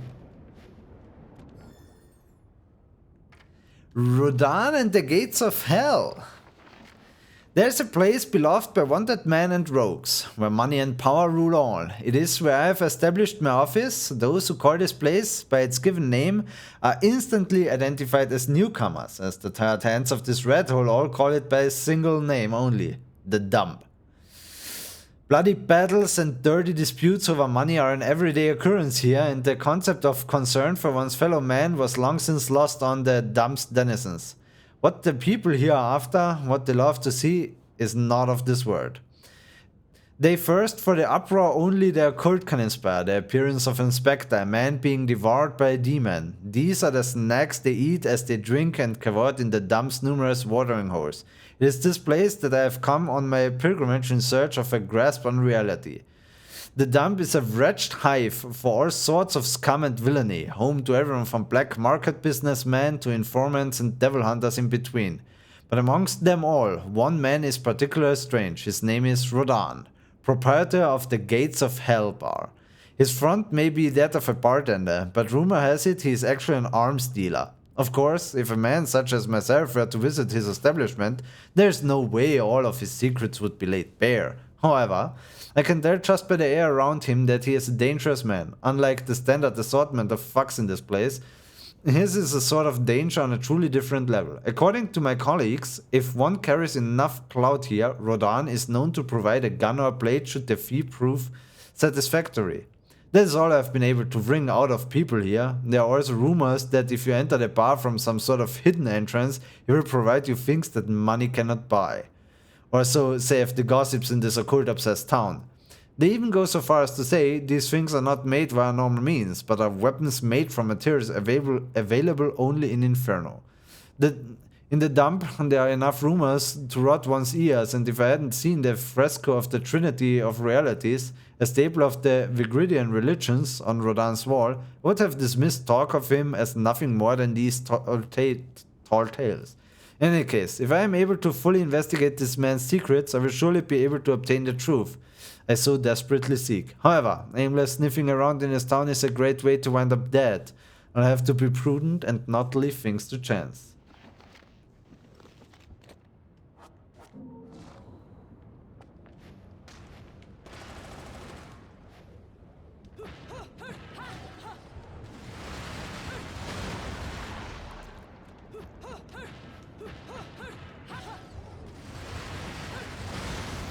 Geht doch.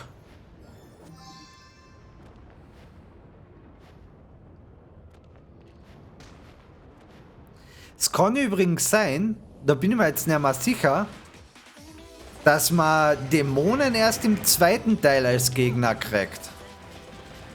Das sind ja bisher alles Engel.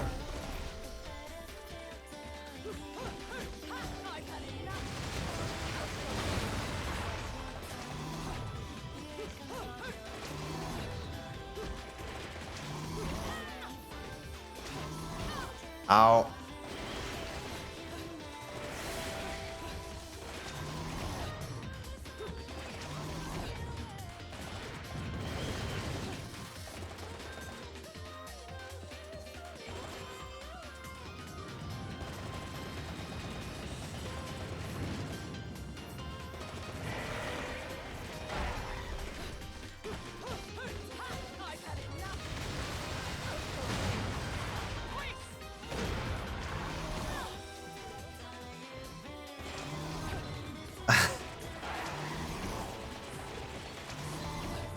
Ja, aber der andere Gegnertyp ist dann wirklich aus der Hölle.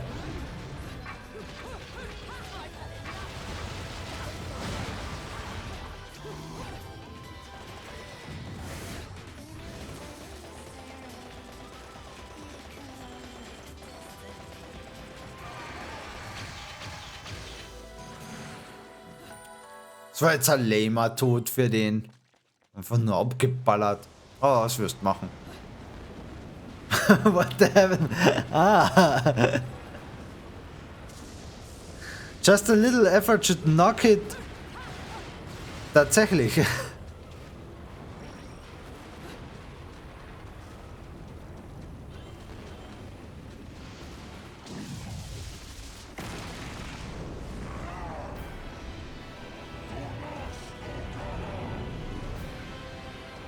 Sure.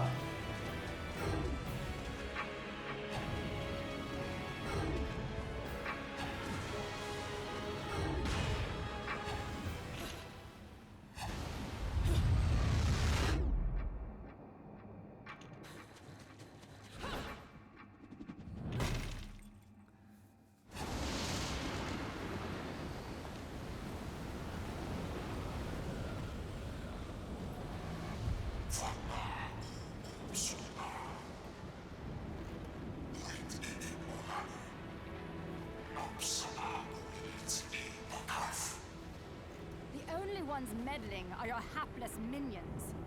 This will be taken care of in the manner I see fit. Aha. Your assistance is not required.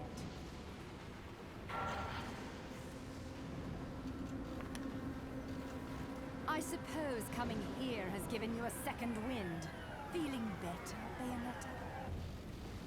Who are you? And don't you dare say my long-lost sister. Sister, you've quite the active imagination. You and I once fought for the jewel upon the crown of the Umbra throne. And now that you've returned, my sleeping beauty, it is time to finish that fight.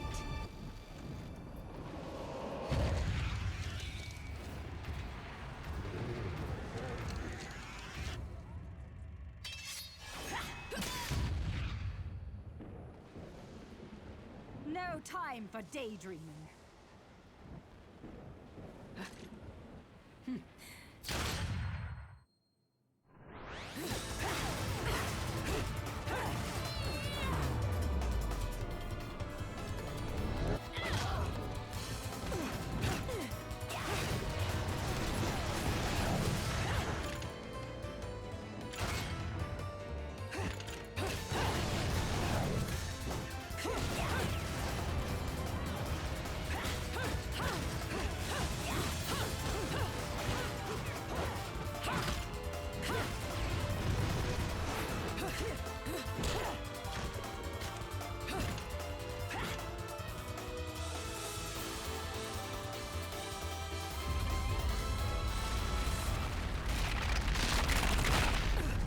Vielleicht nicht der beste Ort, um den Kampf auszutragen.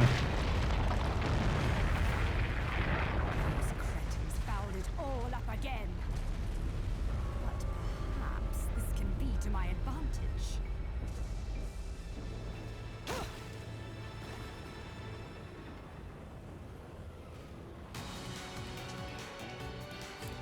Okay.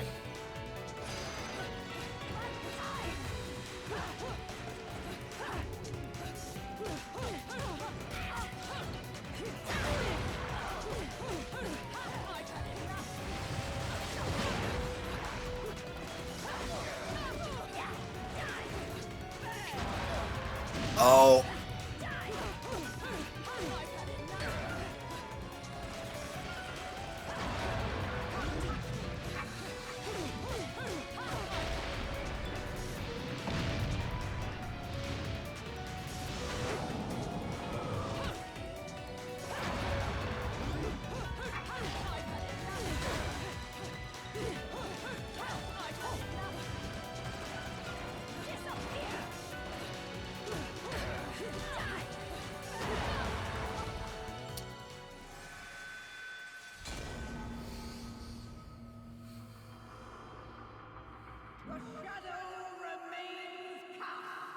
Ich glaube, er hat aufgehört zum Zählen, wie oft ich gestorben bin, oder?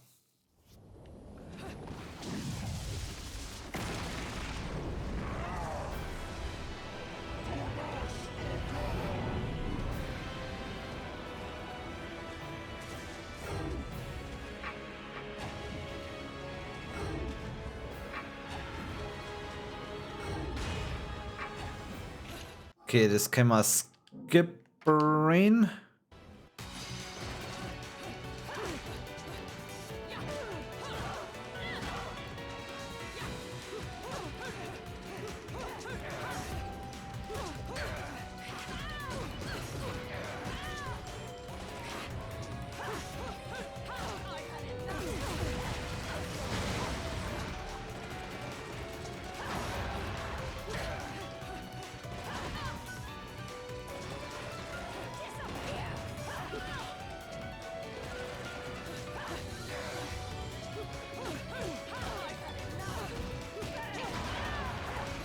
Ouch!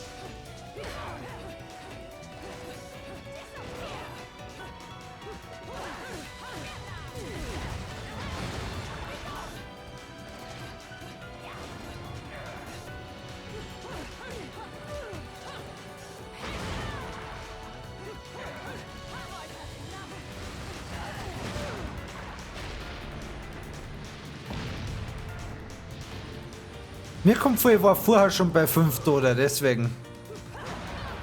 Au. Why?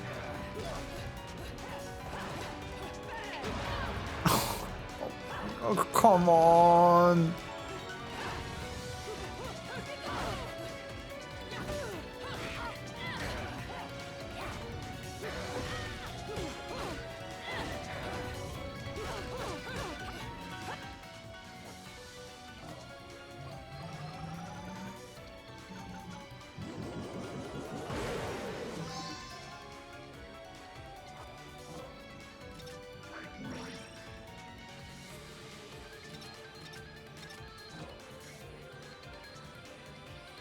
Was ist gelb?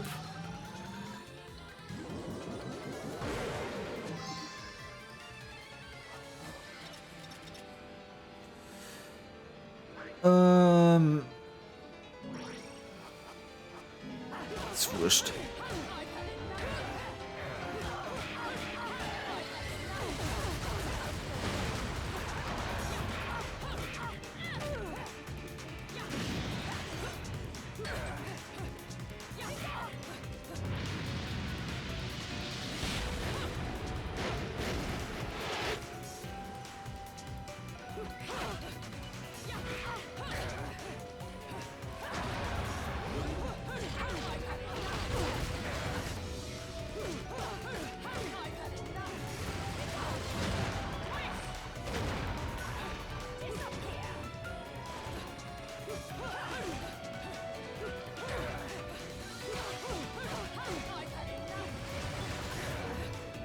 Ich hab gerade eine komische Vermutung gekriegt.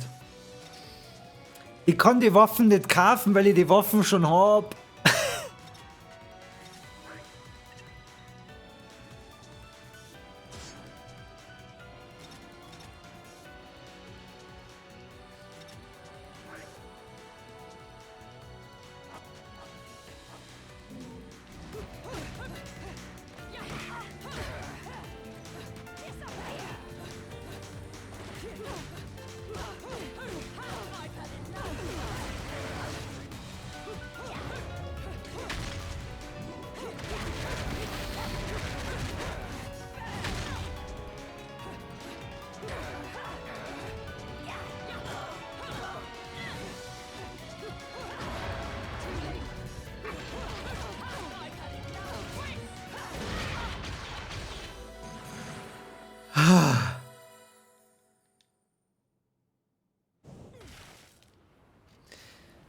Was die einzelnen Waffen machen, nächstes Mal. Something, are you? Afraid? Me? This is a waste of my time. You're still not ready.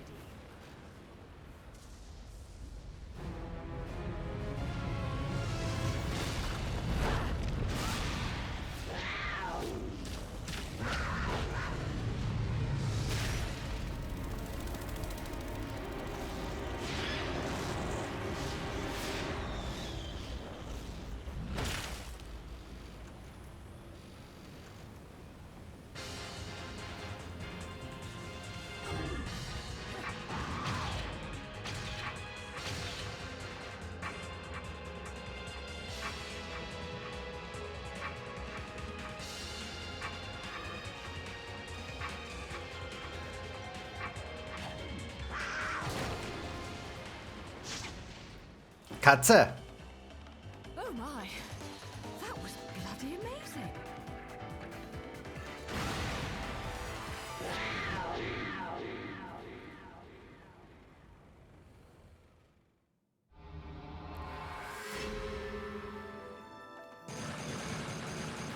Bronze. Nein. Es geht noch schlechter.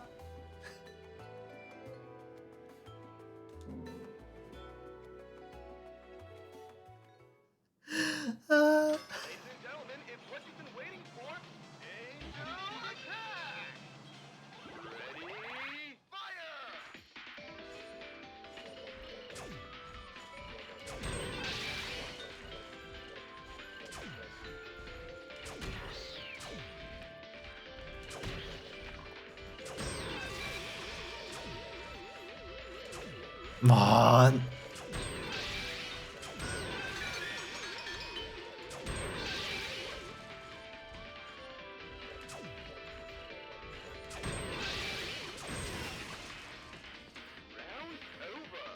Steine sind eh toll.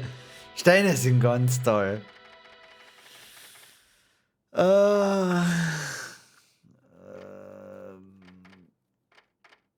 43.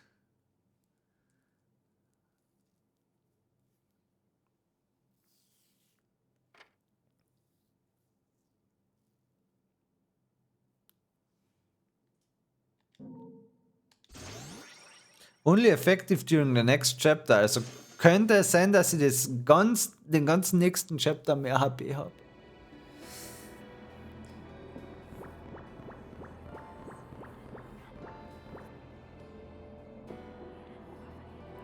Okay, so. Jetzt gehen wir noch ganz kurz, weil ich glaube, ich kriege noch eine Waffen. Die soll er mir jetzt noch geben, aber was die ganzen Waffen machen, schauen wir uns dann nächstes Mal an. Ja. Working me to the bone, but no need to pity me. I was bored anyways. Let me go whip some things into shape for you.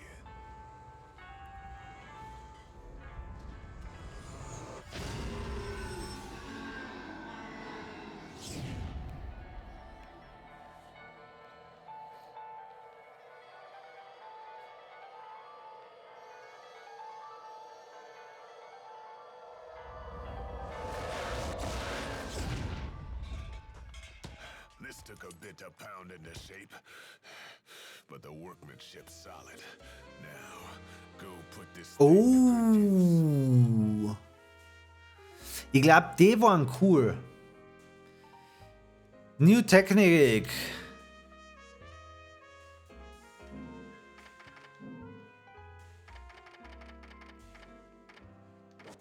Unleash Bat with interest.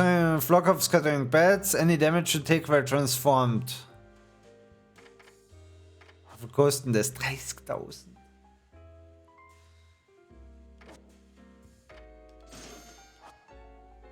Ich komme nie zu einer Accessoires. Wurscht.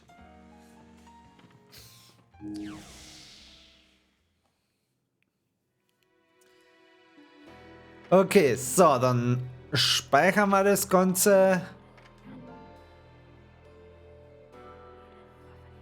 Es ist übrigens so lange her, ich habe keine Ahnung, inwieweit das, wie lang das Game noch ist oder wie kurz es noch ist. Aber hey, ich habe Freude. Das ist schon einmal was wert. Ich hoffe, es macht zum Zuschauen auch halbwegs ein bisschen Spaß. Es ist ein ziemliches What the fuck passiert überhaupt Game, aber so schlecht ich mich gerade wieder angestellt habe, ich habe Spaß dran. Was will man mehr? Wenn ich jetzt noch meinen Bildschirm wieder ein Bild reinkriege. So langsam. So aus. Displayboard. Schräg, aber witzig. Hat was, oder? Ja, gut. Plan.